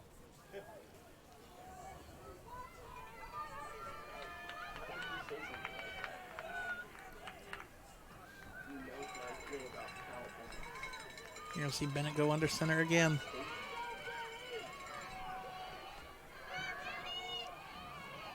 Bennett's going to hand it off, it looks like, to number 2, Harpin. And at first on that play, Jared, it looked like he wasn't going to have much room, but it looks like he's going to be able to pick up a gain of about 3 or 4 on the play. When you look, it looks really congested in there, but he just keeps his legs turning. Mm-hmm. Looked like he was finally tackled. That looked like he was finally tackled by the quarterback. Murdoch in there on the stop, maybe. Well, Jared, you know, you got to love guys that can play both sides of the field. And now you look who comes out onto the field, and Wilmington applauds as Ashcraft comes back out onto the field for this 3rd and 7. That is a great sign if you're Wilmington. And Springboro needs to force a stop here with we approach 8 minutes left in the fourth quarter. If they could stop it here and force Wilmington to either go for it or I would assume maybe punt, try and pin them deep.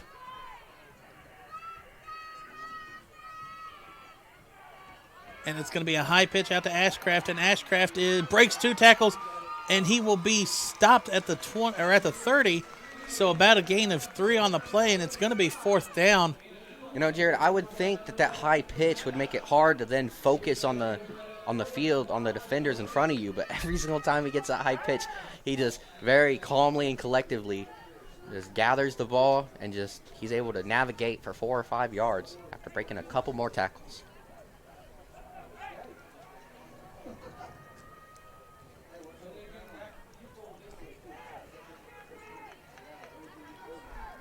So 4th and about 4 from the 30-yard line. 4th and 5 maybe. As we are under 7 minutes left, so Springboro has got to get the stop here if they want to have a try to have a chance.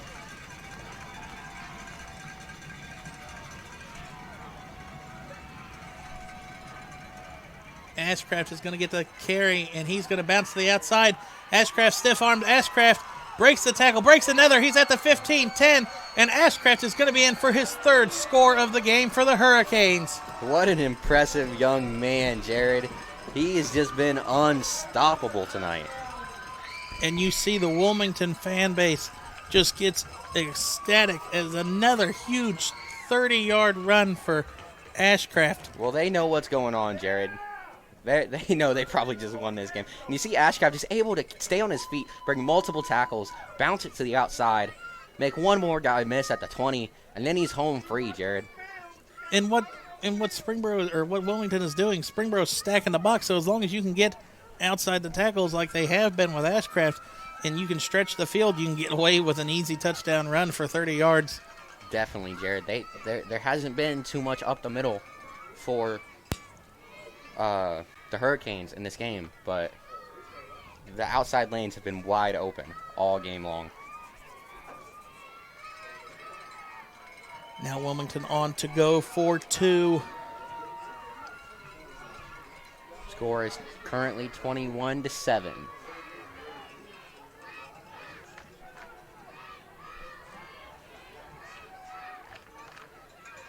Bennett, an end around, hands it off to number 20. He gets it to the outside, and he will be stopped. What a closing tackle speed there by the Panthers. Great stop by Deuce Calhoun. Calhoun with the closing speed. I thought he was going to get in. You got to love that tackle by the little guy. I mean, that is such concentration, so much effort. And Jackson Klontz probably thought he was going to be in, and Calhoun just comes up and knocks him out of the way. Out of nowhere, man. He was not in the picture, and then, boom, split second later, got the tackle. The speed of this young man is impressive.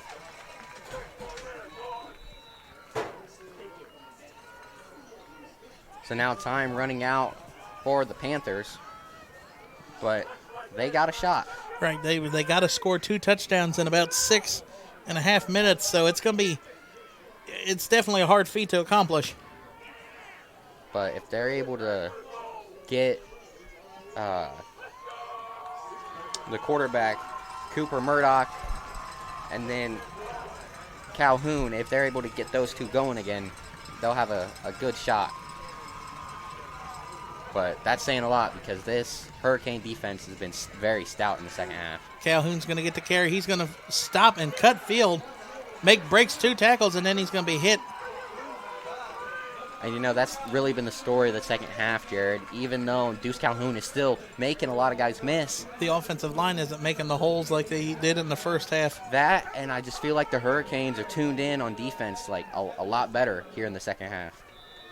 And really, I mean, granted, with the ability of these 2 running backs, Springboro can score on 1 play if they could break a tackle. For sure. As we're under 5.5 minutes left, though, so time ticking away here in the Bantam WOJFC Super Bowl. Springboro trying to make a late effort, and Murdoch's going to get it and run to the right. And he's going to cut it back out. He's at the 50. He's going to cut it back out. He's at the 40. He has the blocker out in front. He's got one trailing. He's at the 20. Stops. And he's going to cut it back out. and he's going to be tackled at about the 17. So we were just talking about one big play, and you can change it. And their two star players, Cooper Murdoch and Deuce Calhoun, they are the key to this comeback if it's going to happen. And as you see, Murdoch, he keeps it on that play. And 3 or 4 different times, he cuts back, stops, finds cuts new field, lanes. And he's making his own lane. But there was one time right at the very beginning of the drive or the play, he was just standing there. It's just the patience and the awareness, the decisiveness, and the awareness. Like once he finds his hole, he's not hesitating. He's going through it, and then he's looking at the next level of the defense, trying to make another guy miss. Murdoch's going to keep it again here, and he's going to cut it to the outside. Stiff arms one defender, and maybe he should have went out of bounds there, but he's going to stay in bounds and go up 2 more yards.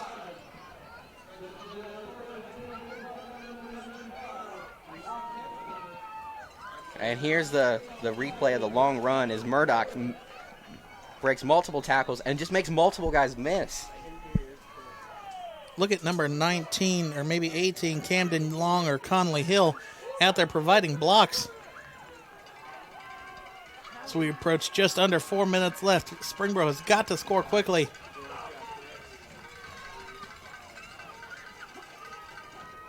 Murdoch back under. Murdoch's going to roll to the left. He makes one defender miss. He makes another. No, he doesn't get that one to miss. The ball fumbled, but it goes out of bounds. It's going to be 3rd and about 2. And you just see these 2 talented players here in the offense, play after play, making guys miss, keeping the play alive. But just a little bit too much there for Murdoch. And I don't know, he might have actually fumbled that one, Jared. It does look like he was not down yet, but the ref signaled down as we approach 3:15 left in the 4th quarter of the Bantam WOJFC Super Bowl championship game.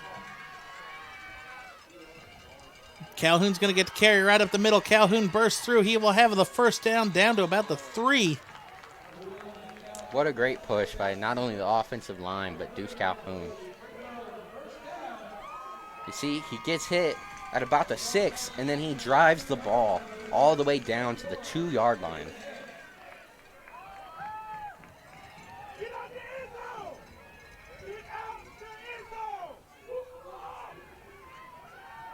You can hear the Wilmington fan base imploring Murdoch their defense to goes get out of the right end zone. in, and Murdoch is in from 2 yards out. Murdoch, both rushing touchdowns for the Panthers here today. That one just made it interesting, Jared. Oh, I don't know. He lost the ball on that. It looked like the ball was already across when he reached. Let's take a look here. He's going down. Stretches it out, and I think he doesn't have it. I think that's a fumble, Jared. But in Pee Wee football, you don't have challenges, so the touchdown will stand. Springboro on for the extra point. If they make it, it could cut it to a 7-point game. Hand off to Calhoun, run right up the middle, and he gets in. So 2:42 left, and Springboro cuts it to a 7-point game. They've opened the door. And Springboro still has all 3 of their timeouts, Jared. You're right, so this is going to be interesting to see how Wilmington does. You've got to not let Ashcraft break the tackles like you have all game so far. So how are you going to do that, though, Jared? He's just been unstoppable. Even if you get guys to him, he's just shrugging them off and just picking up extra yards. I would think you would have to probably stack one side of the line is the only thing I can think of. You'll hear him talk.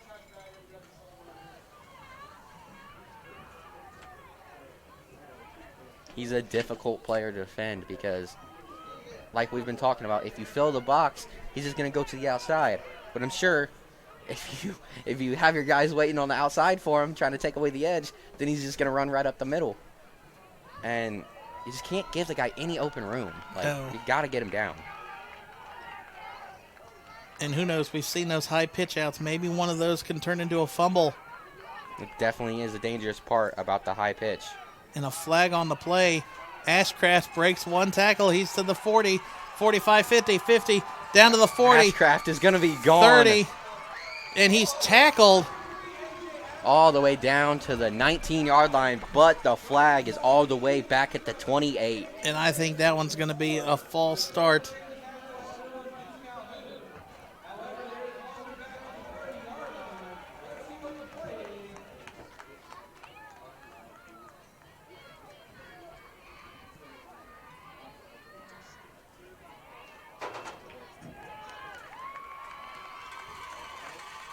And it looks like it was a false start against Wilmington.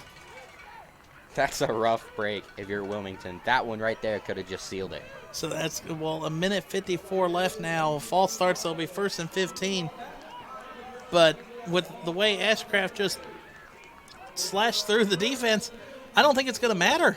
You just got to give it back to him. And, I mean, that definitely hurts, but if you're Wilmington. But for Springboro, that is a saving grace. Now you actually have a shot to stop this guy. Been very unsuccessful at that so far here. But we shall see what is in store. A minute 50 left and counting. You see a coach run up and make sure his guys are in proper position. Bennett is going to take the snap, hands it off to Ashcraft again. And Ashcraft is... Oh, he gets out of that tackle. He's going to go to the other side of the field. Ashcraft's at the 30. He breaks that tackle, 50, and plows over for a first down and probably the championship sealing first down run there. You know, I called him Adrian Peterson earlier, and that was another Adrian Peterson type play. Just refusing to quit. Decides, I'm not going to go down. And he's able to bounce it out to the other side of the field. Killer stiff arm, man. Just pushes him right to the ground. Gonna get pulled down at the 49-yard line. Springboro calls a timeout with 1:24 left, but at this point it's almost too little, too late. The only shot Springboro really has right now is if they can force a turnover. Right. They've got to force that turnover. And it kind of looks like Wilmington has decided, I think we're done with the pitches. As the last couple plays, we've seen the handoff. And I think the coaches are just kind of thinking, let's just be safe. I know that might be the place where he likes it. He likes the high pitch, but let's just be safe and let's end this thing. Let's get the dub.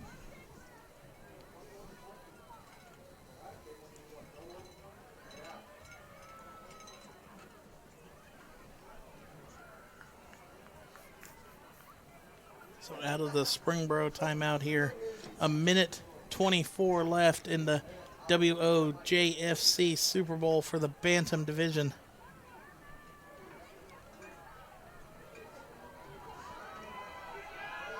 And if you're watching live on YouTube, the next game is going to be a battle of Miamisburg, as Miamisburg Blue will take on Miamisburg White.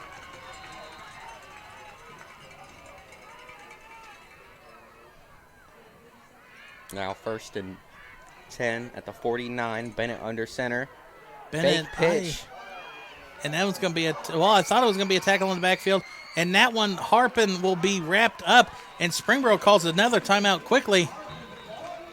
And like you said, Springboro had all 3 timeouts. And Parker Yars with the great closing speed to be able to get the tackle.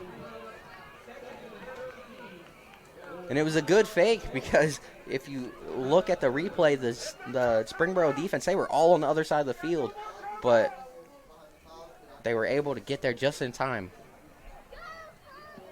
A minute 11 left.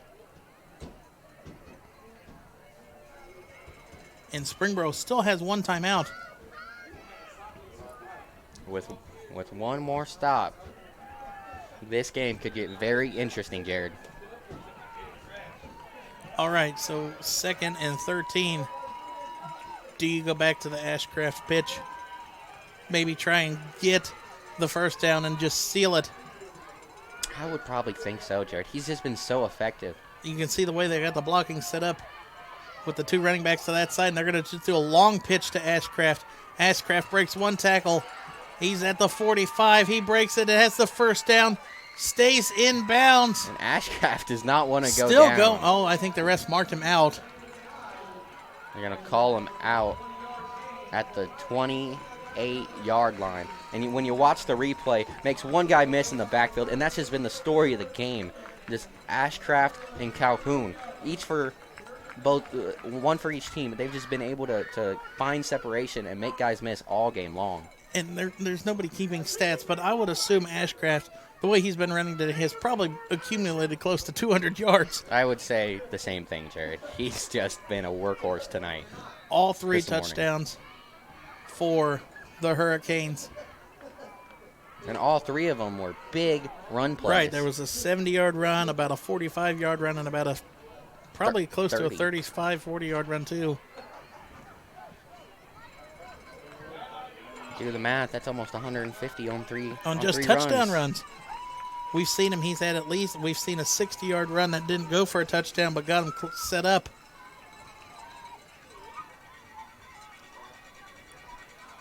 Now Bennett. And they're going to go take a knee. A victory formation, and that one is going to do it. Your Wilmington Hurricanes are going to win the WOJFC Bantam Super Bowl championship as they defeat the Springboro Panthers 21-14 in an exciting game in a battle of running backs. For sure, Jared. And I must say, congratulations to the Wilmington Bantam team. They played exceptional in this game, specifically after the first quarter. It looked like they might have had some early jitters, but then they were able to shake that, and, I mean, their offense was just unstoppable. And the defense did a very good job on the other end, slowing down. Making the corrections. Yes, making the corrections and slowing down Springboro and Deuce Calhoun. And we're going to throw it down to the field for the trophy presentation, but we'll be back for the next game as Miamisburg Blue is going to take on Miamisburg White.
Kansas White.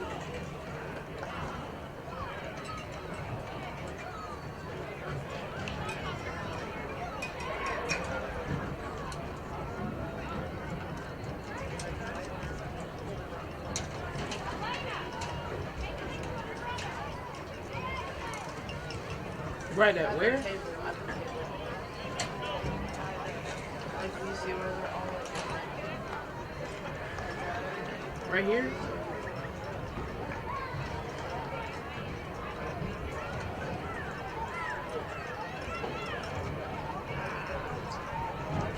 Your 2019 Spring Girls and White team.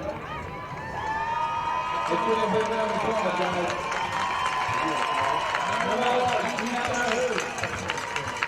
Number 2, Blake Carter. Number 4, Blake Mitchell. Number 6, William Knight. Number 8, Adam Lillard. Number 9, Nolan Evans. Number 11, Cooper Murdoch. Number 15, Luke Howe. Alright, see ya. Number 17, Are you guys going for the day? Okay, thank you. Number 18, Bye-bye. Number 19, Tommy Hill. Number 21, Katie Bates. Number 23, Jason Roberts. Number 25, Ryan King. Number 27, Logan Hubbard. Number 34, Carter Mullins. Number 36, Brandon Happy. Number 41, Parker Lawrence. Number 57, Ruben Hubbard. Number 58, Matt Stewart. That is the 2019 Super Bowl team. Congratulations on a good season, National Boys.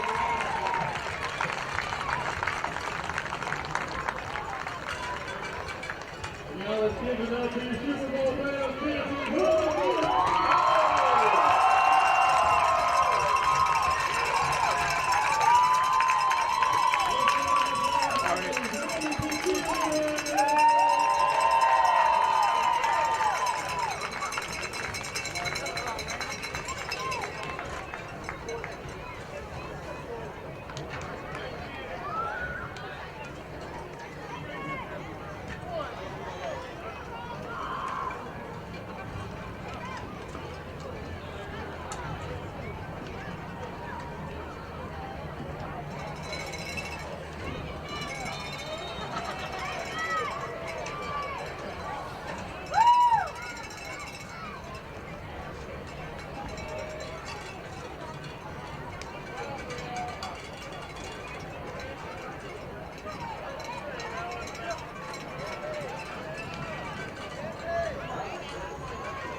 And the players for the 2019 Super Bowl team Hurricanes.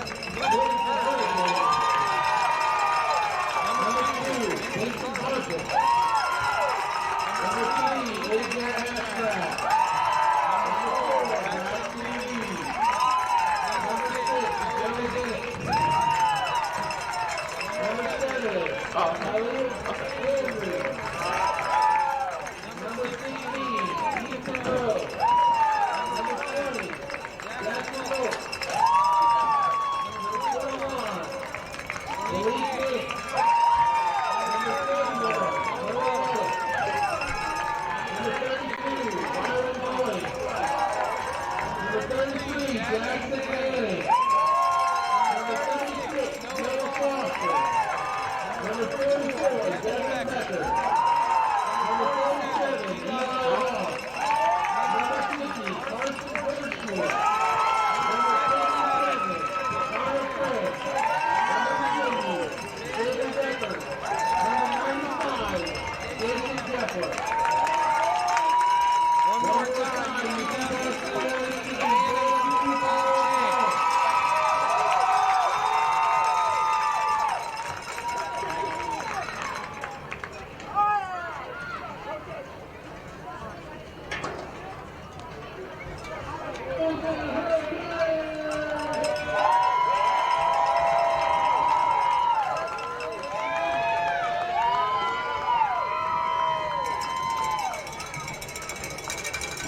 Introducing first year away team, Miamisburg White.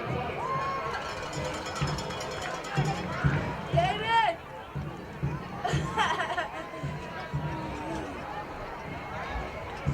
I'm sitting in a good spot. No, because I can see everything over here.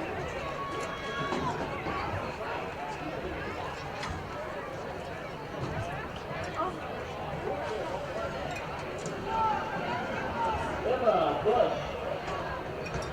Lainey Caldwell. Bailey Cassell. Ava Davidson. Emily Driver. Allison Farmer. Olivia Griffin. Hayden Hewitt. Jordan Hewitt. Alexis Kane. Audrey Lowry. Haley Miles. Yeah!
Where's Danny at?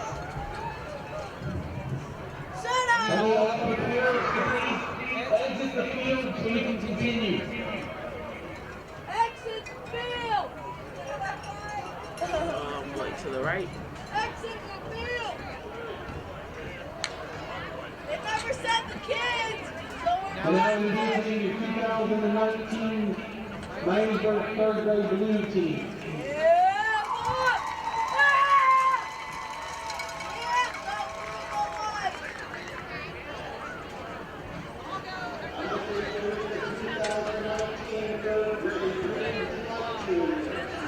Oh, you have to slide.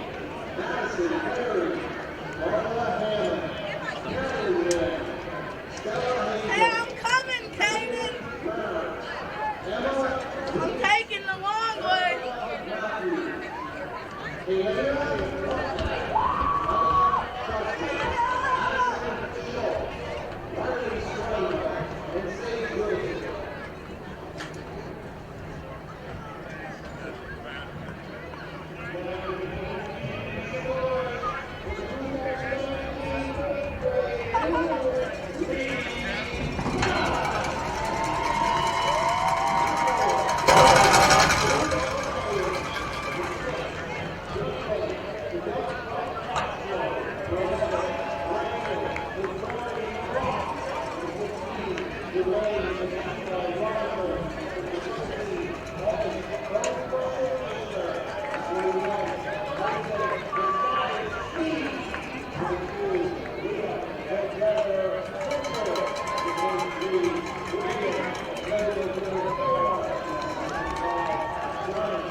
Now we can get everybody in the front end and look in the north end zone for the playing of the national anthem.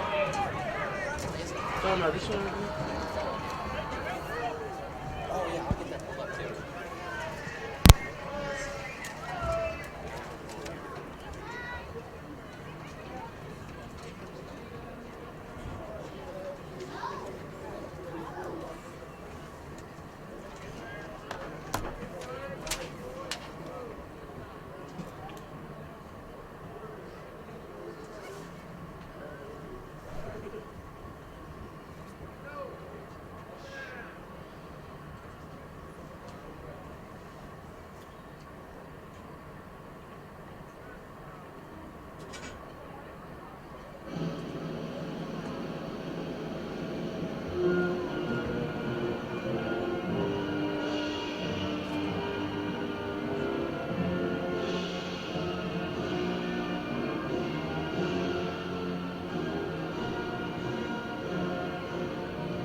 The Western Ohio Junior Football Conference consists of 11 clubs from 11 cities and 7 counties in and around the greater Miami Valley.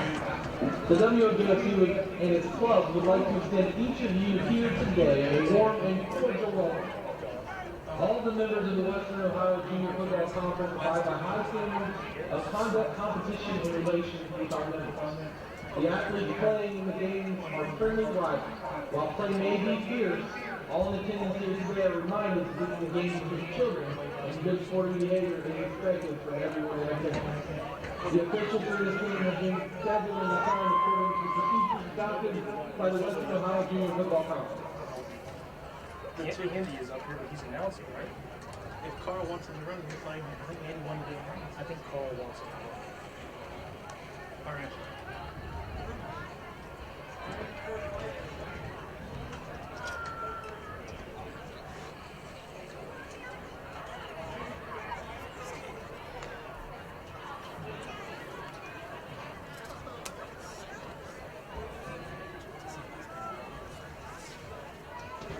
Follow the what?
Looks like Miamisburg Blue has won the toss, and we'll start off with the football first and 10 from the 35-yard line.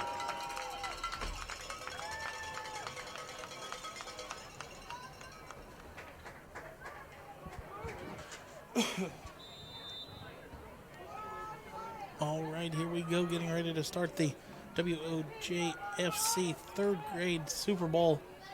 Miamisburg White is elected to keep the ball and start.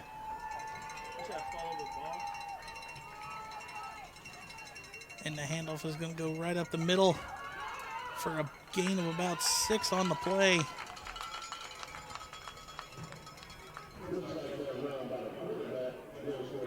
Looked like the quarterback keeper, actually.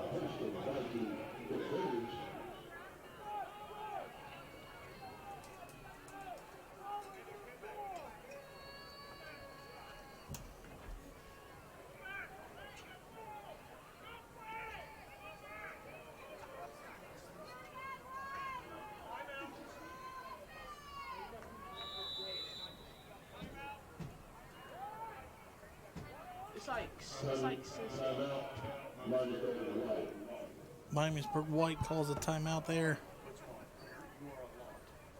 So is it too tight?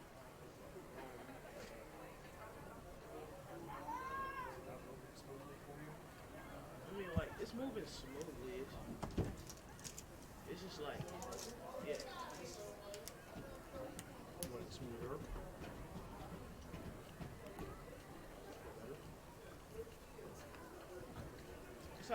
It's like sensitive. You know what I mean? You want it tighter?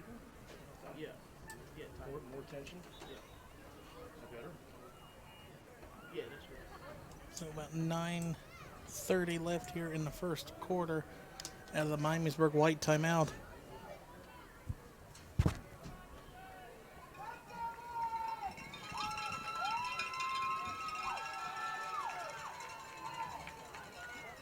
Miamisburg's going to hand it off, it looks like, to number 25, Johnny Coverman. Number 24, James Ozzie, the third on the field. Ball grab on number 16. It was actually number 24, James Elzy the third.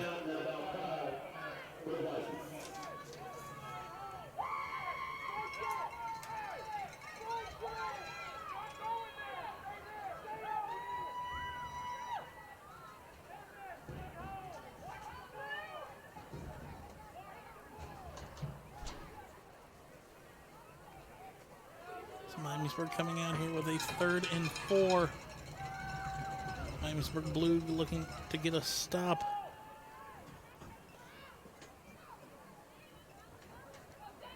.24 with the carry. He will be close to a first down, about a yard short. That is Elzy. Number 24, James Elzy, the third. Goes for a gain of about 3. Brings up fourth down and short. Brought down by number 16. Under the ball position. Now you're going to see an official stoppage.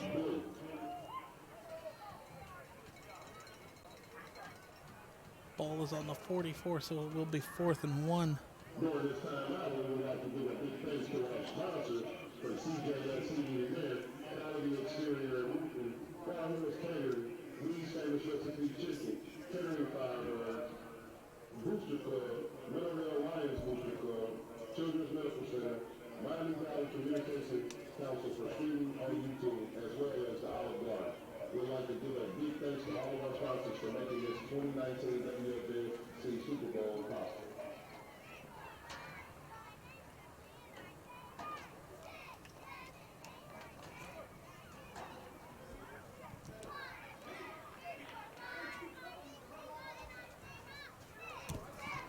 So out of the Miamisburg timeout, 4th and 1 here, and White is going for it.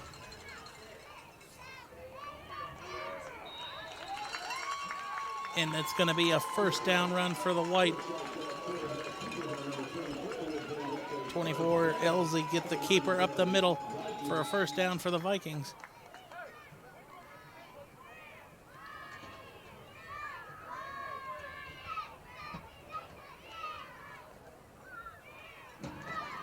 First down and 10 from the 46-yard line.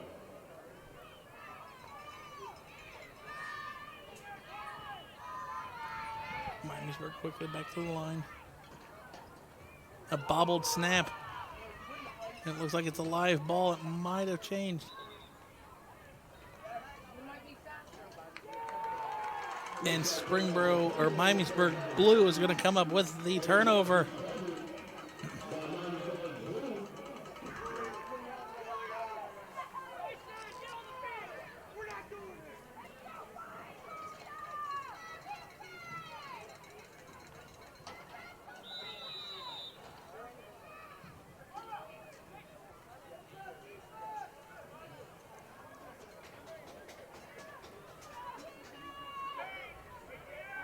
That fumble recovered by Landon Green.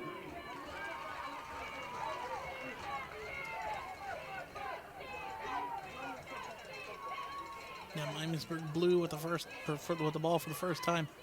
High snap, hands off to the running back, cuts it out to the outside, and he will be tackled at about the 43. 23, Braylon Kammer. That ran by number 23, Braylon the playmaker Taylor. Goes for a gain of about 4 and 4. Brought down by number 24. James Elgin the third.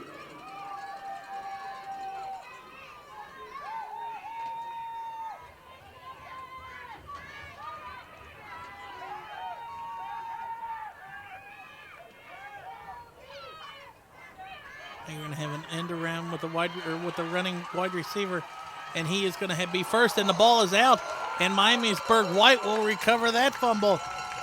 So 2 turnovers in about 3 plays, and Miamisburg White has the ball back.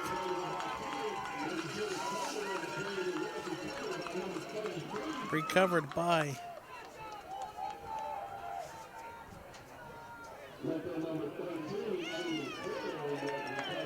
Aiden Farrell with the recovery for White. What you say? You're at the top there. Let's try this one.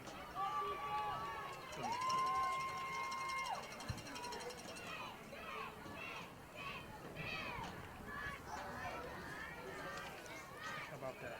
There you go. Yeah. Right there. That run goes up the middle for about a gain of 2.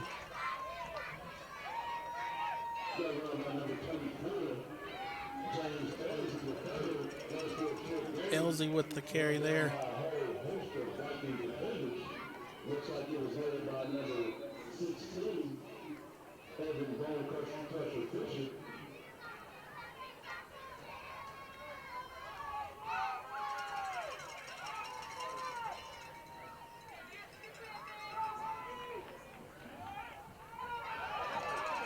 Elsie with the carry to the outside. He's across the 35 out to about the 40 for a big first down run.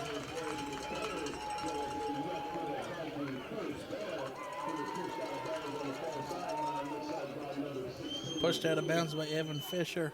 But what a huge run here by number 24, Elsie.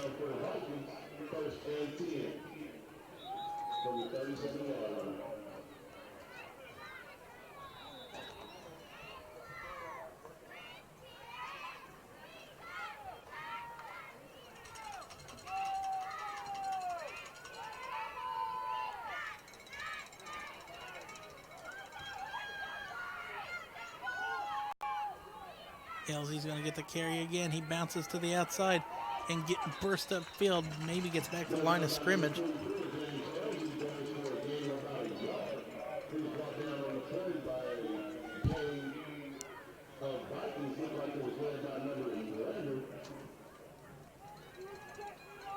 Tackle by number 11, Branson Malott. So it'll be 2nd and 9 from the 40 or from the 38.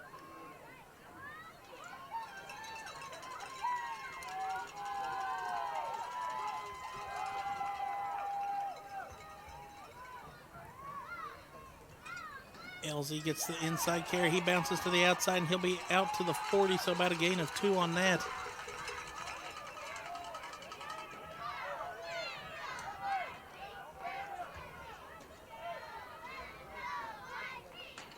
Looks like he was tackled by number 33, Bryson Williams.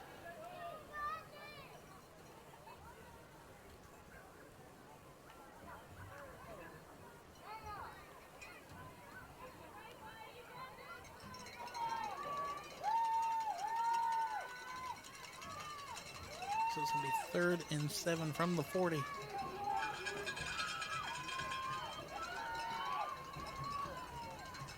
Quarterback back to pass for the first time tonight, airs it out, and it is incomplete.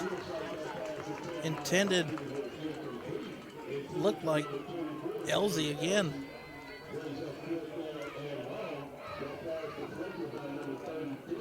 It was deflected by Bryson Williams.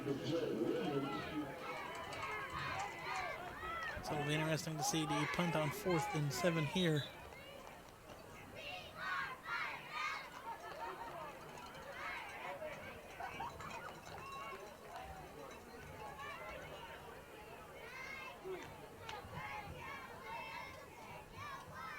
Looks like it's long woman punt.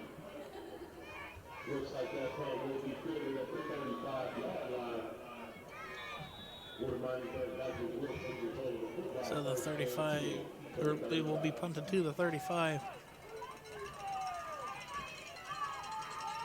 And now Miamisburg Blue will take over.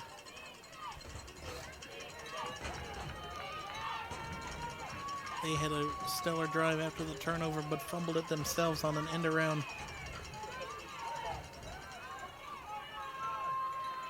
Thirty's gonna keep it up the middle, and he should be close to the first down.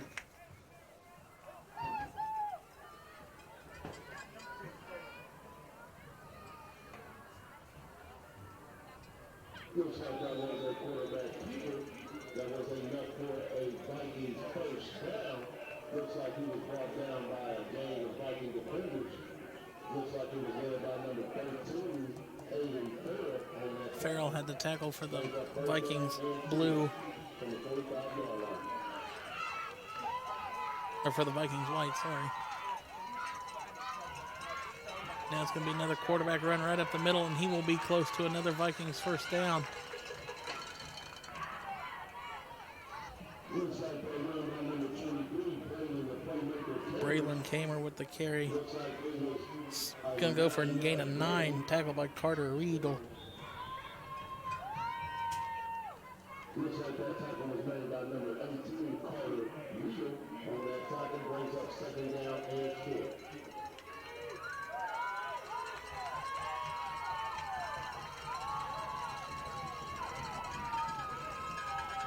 Another quarterback keeper right up the middle has enough for the first down. And he'll be tackled at about the 42.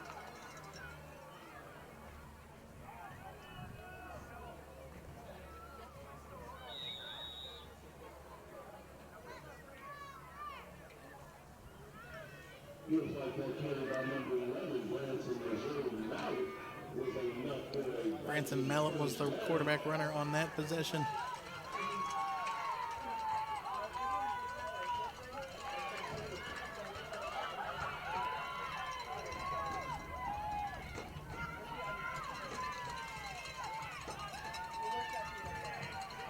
There'll be another direct run with the quarterback. That was,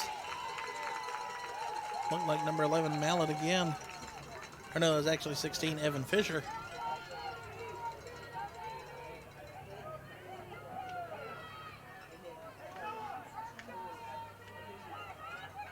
Looks like that direct snap to the quarterback goes for a gain of about 6 or 7.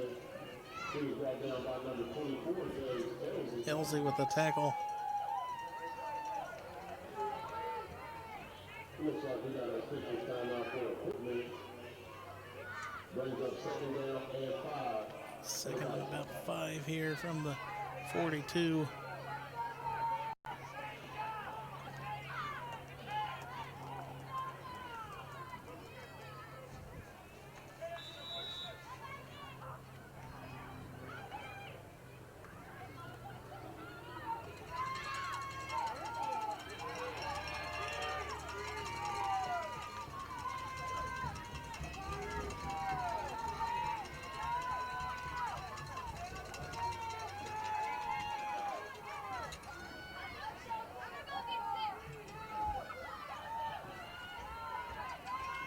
.16, and they're actually going to throw it here, and it is incomplete.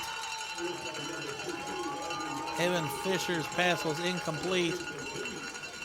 Maybe intended to number 11. Or no, it was actually Braylon Kammer. So it's going to be 3rd and 5 from the 42.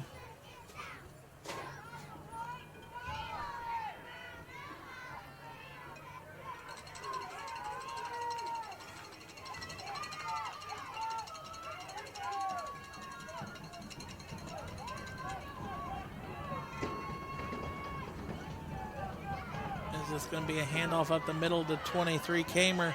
Kamer cuts it to the outside. He has the first down. Kamer has no blocking out in front. He's at the 10. He's going to cut it back in. Is at the 5. He spin moves down to the 3. And that is how the first quarter is going to end in our 3rd grade WOJFC Super Bowl championship. Miamisburg White is driving. Or no, sorry, correction. Miamisburg Blue is driving.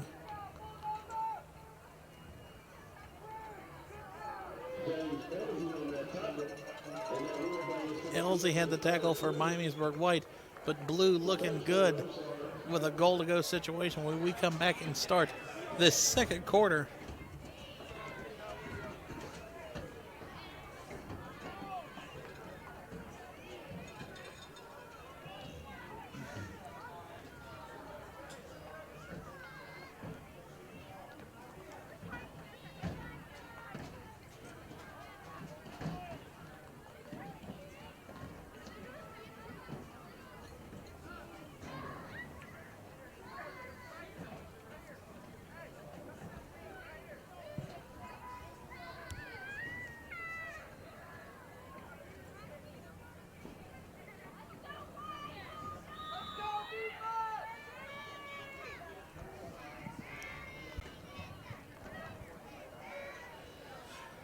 So here we go, getting ready to start the second quarter.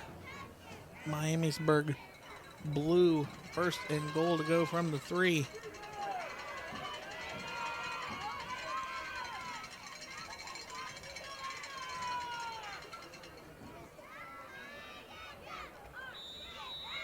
And it looks like we're going to have a timeout by Miamisburg Blue.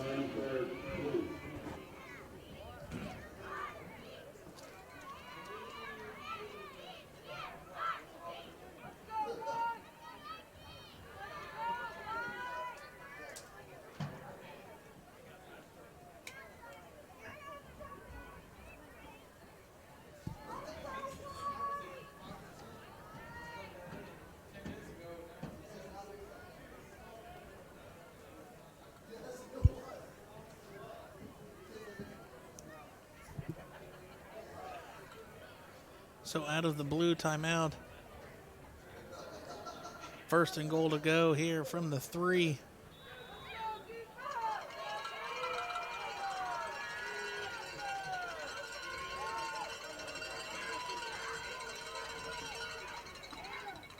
Handoff is going to go right up the middle, cuts it to the left, cuts it back in, and he will get in from 3 yards out. Braylon Kamer with the touchdown run there for Miamisburg Blue. Now going for the extra point.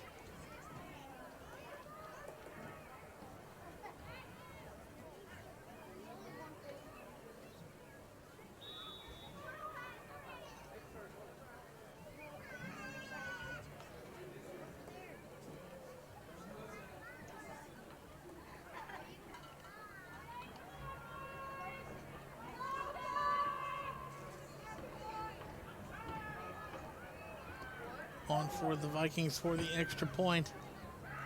It's going to be a pass to the outside, and it is a catch, but a flag on the play.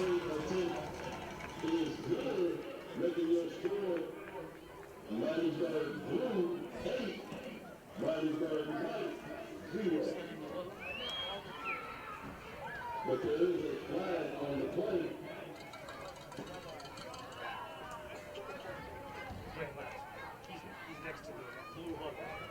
It's an illegal shift against Miamisburg Blue, so they will go for the conversion again.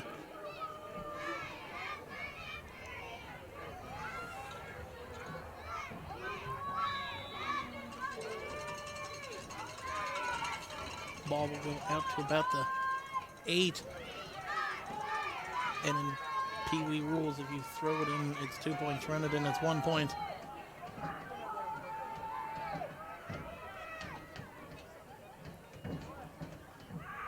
Miamisburg's going to throw it out to the outside. Get a blocker out, and then he will be tackled. No, he's going to actually reverse field. Another flag's going to be on the play. And he will stay on his feet, cuts it back in at the 5, and he will dive for the pylon, and it is good. But there is another flag on the far side of the field, so we'll have to see what that one.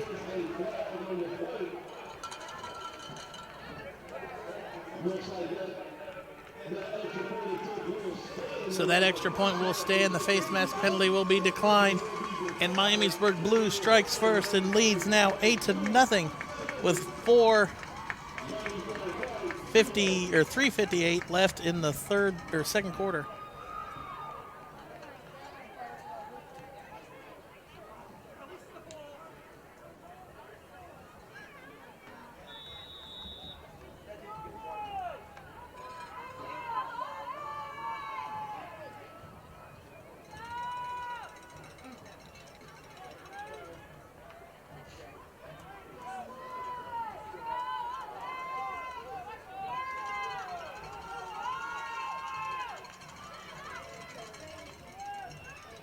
So Miamisburg White here to start. Handoff's going to go to, it looks like 30, Jason Musgrave. And he's still on his feet, running around, scrambling, trying to turn upfield. He has blockers out in front, and he's going to fake it. He's going to go back the other way, and all that running for a loss of about 7.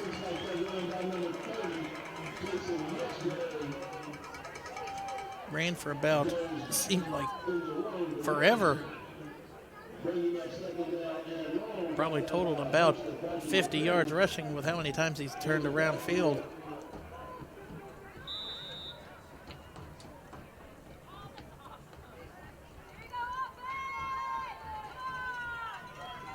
They're going to call a loss of 7 on the play, so 2nd and 17.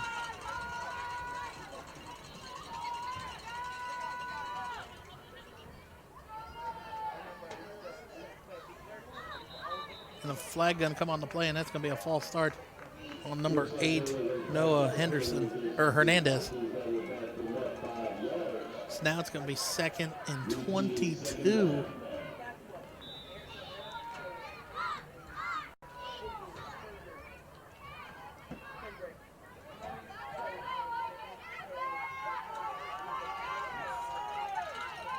Second and 22 for Miamisburg White.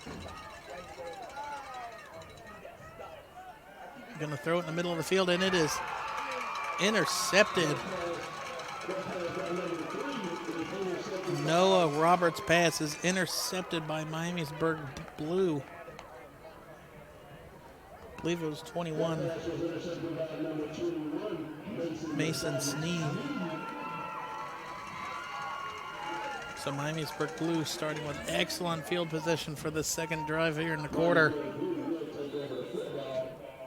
And 10 from the 29-yard line.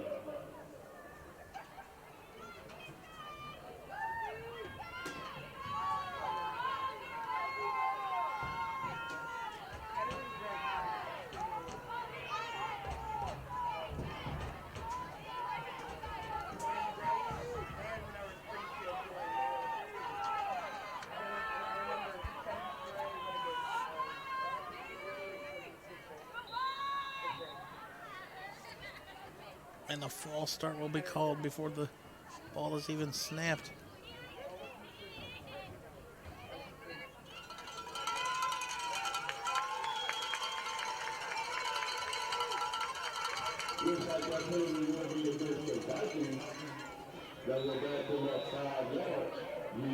So it'll be 1st and 15 now.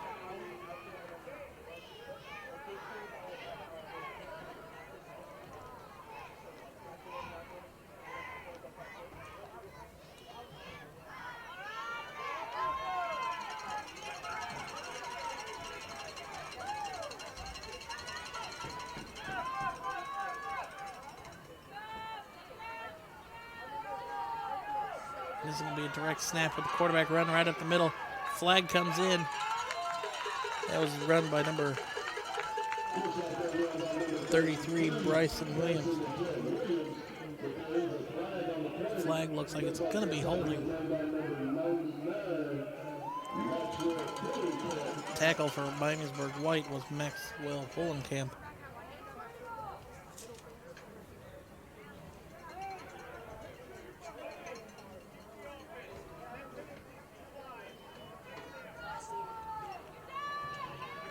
Penalty was a face mask. It's going to be declined. The result of the play is going to be 2nd and 14, or 2nd and 16.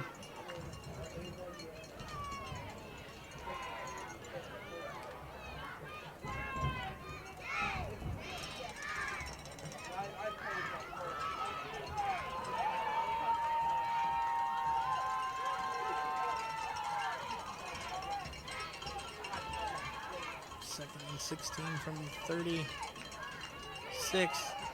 And it's going to be an end around. Quarterback was almost tackled, or was tackled as he was handing it off. This is Braylon Kamer.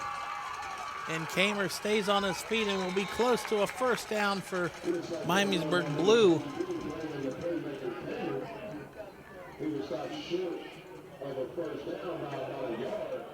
So gain of 15 on that 2nd and 16 run. So 3rd and 1 here coming from Miamisburg Blue.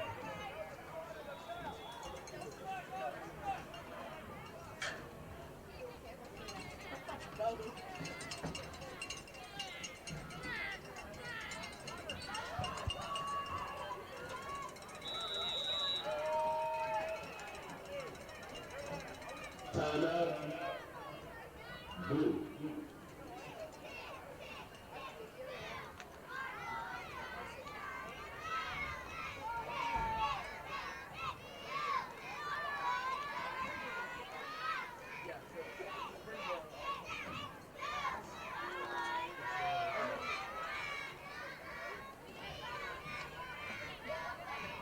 Timeout by Miamisburg Blue.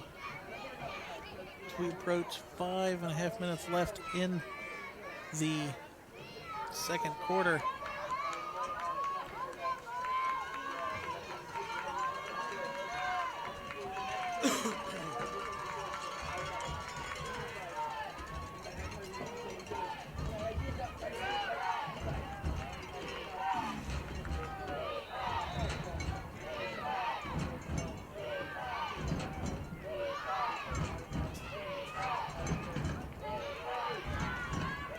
So 3rd and 1 here.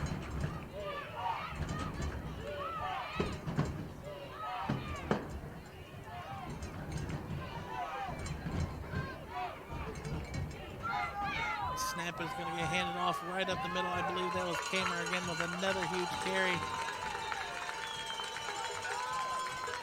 Or actually, maybe number 11, Branson Mallet. Tackled by 64, Paul Schnick. And it will be enough for a Vikings Blue first down. So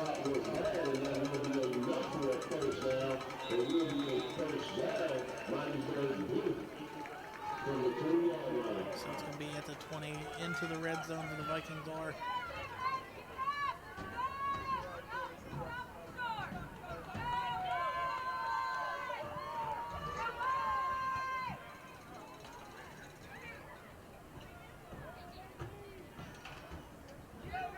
Going to be a wide receiver end around, cuts it back up, hurdles the defender, gets down to about the 11-yard line, so a gain of about 9.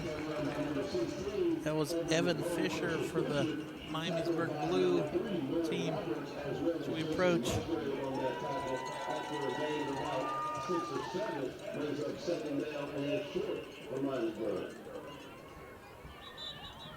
Timeout will be called. Officials timeout.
the time on the field, and I will do my best to keep you informed up here as they keep me informed. We have 4 minutes and 33 seconds remaining.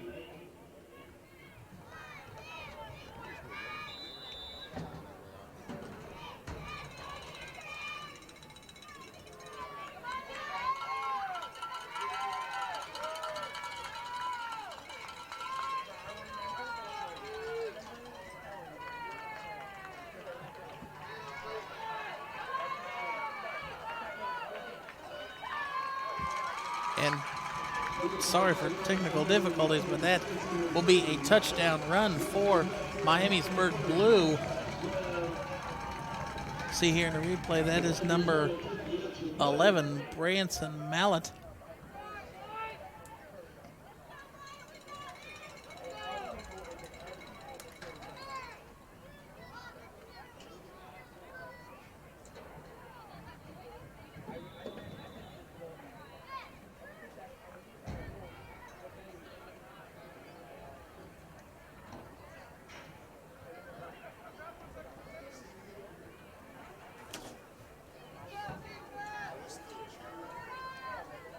So on for the extra point for Miamisburg Blue to extend already a 13-0 lead.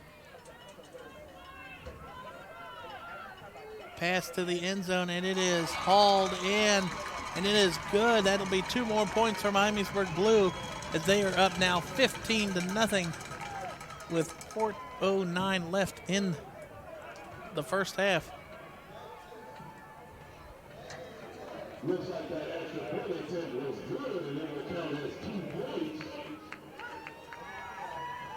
So now Miamisburg White is going to take over, having to have some form of drive building here. 4:09 or 4:07 and counting.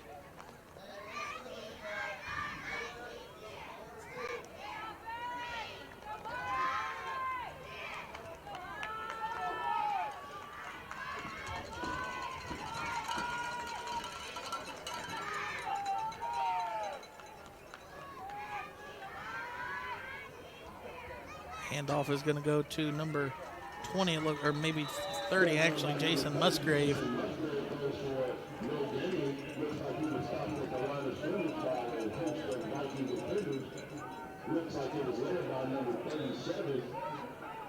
Tackled by number 37, Colton Swinehart.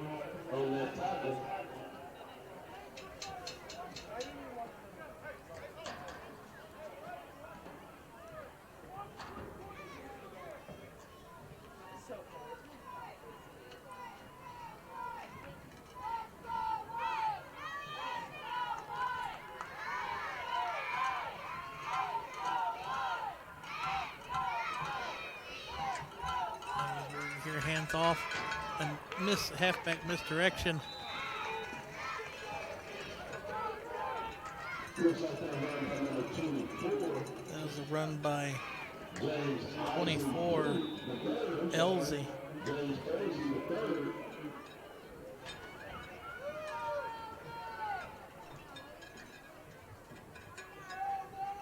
Brings up 3rd down and long. They got it. 3rd and about 6 here for Miamisburg White. Miamisburg White needs to get this first down and pick up some momentum going into halftime. 2:40 left and counting. Actually, it was 2:09, sorry. As the run is going to go to the other side. And what a hit for Miamisburg Blue. That is, looked like number 37, Colton Swinehart.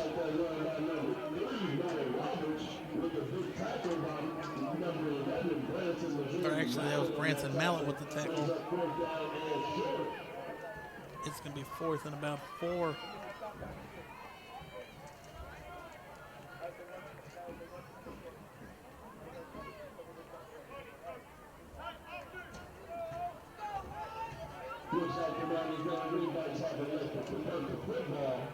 And Miamisburg has elected to punt.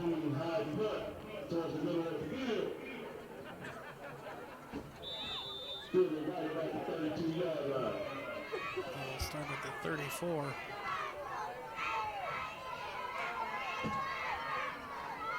With 1:24 left in this first half of the third grade WOJFC Super Bowl championship.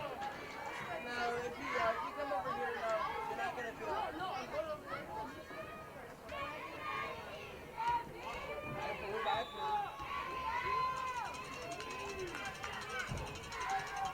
Back to pass, and it might be a fumble.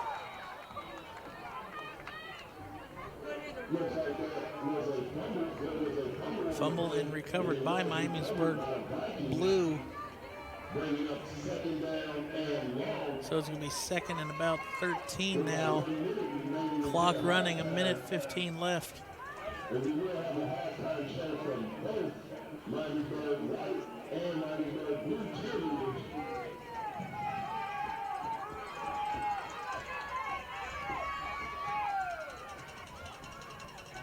Quarterback's going to keep this one right up the middle. He's going to roll to the right. He's out to the 40. And that's where he'll be tackled. It'll be 3rd and 5 here. And Miamisburg quickly trying to get a play called. 42 seconds left and counting here in the first half.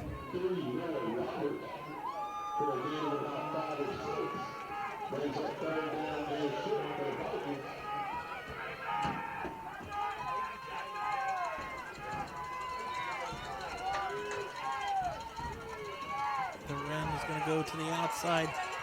He's going to get to the first down. He's going to stay on his feet. He's at the 50. And let's see if the refs say he got out of bounds. He did.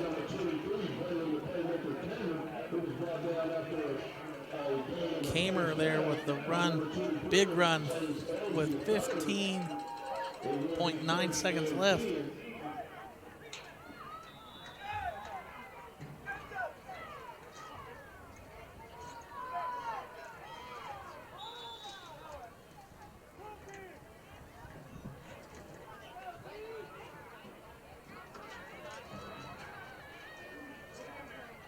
And that is how, that is actually going to be how the first half ends in our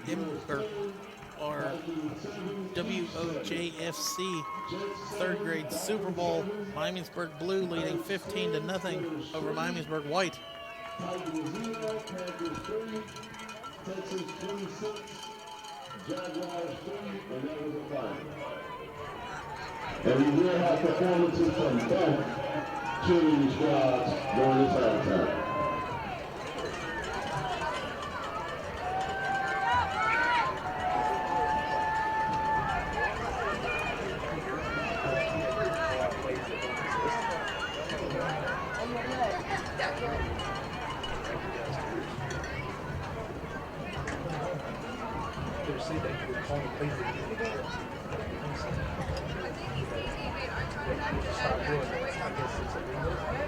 I don't know anything about that.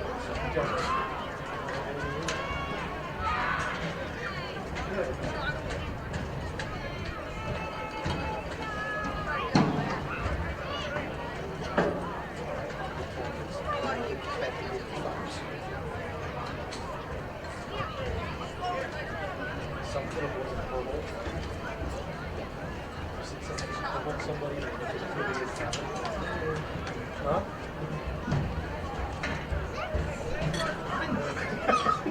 They call me a mic.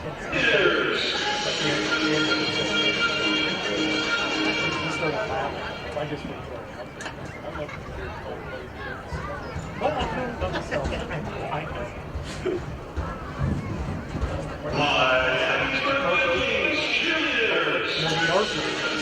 My screen is black. Are you directing this or is all going together?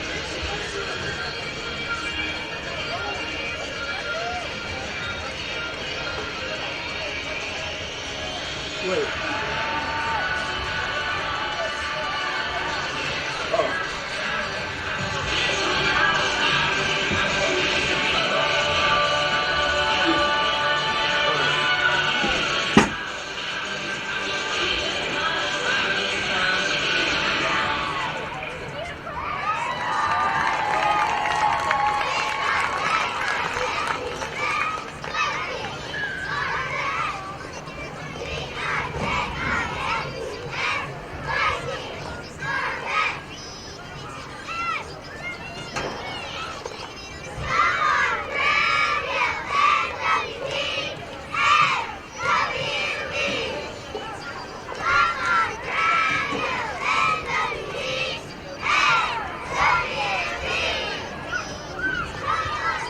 Huh?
Wait, what did you say?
Just want to shout out our sponsors again before we start out the second half.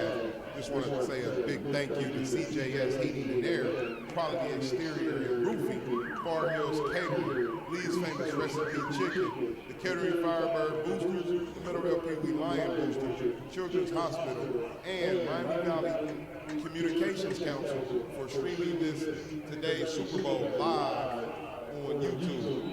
Once again, if any of your parents or friends could not make the game today, they are welcome to go on to the WOJFC.org where the games are being streamed live.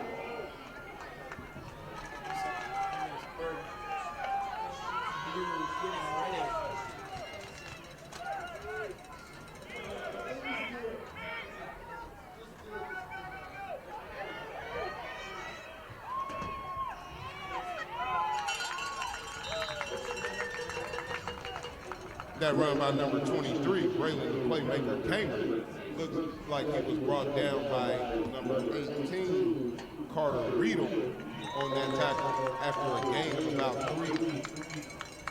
So it brings up second down and 7 for the Vikings.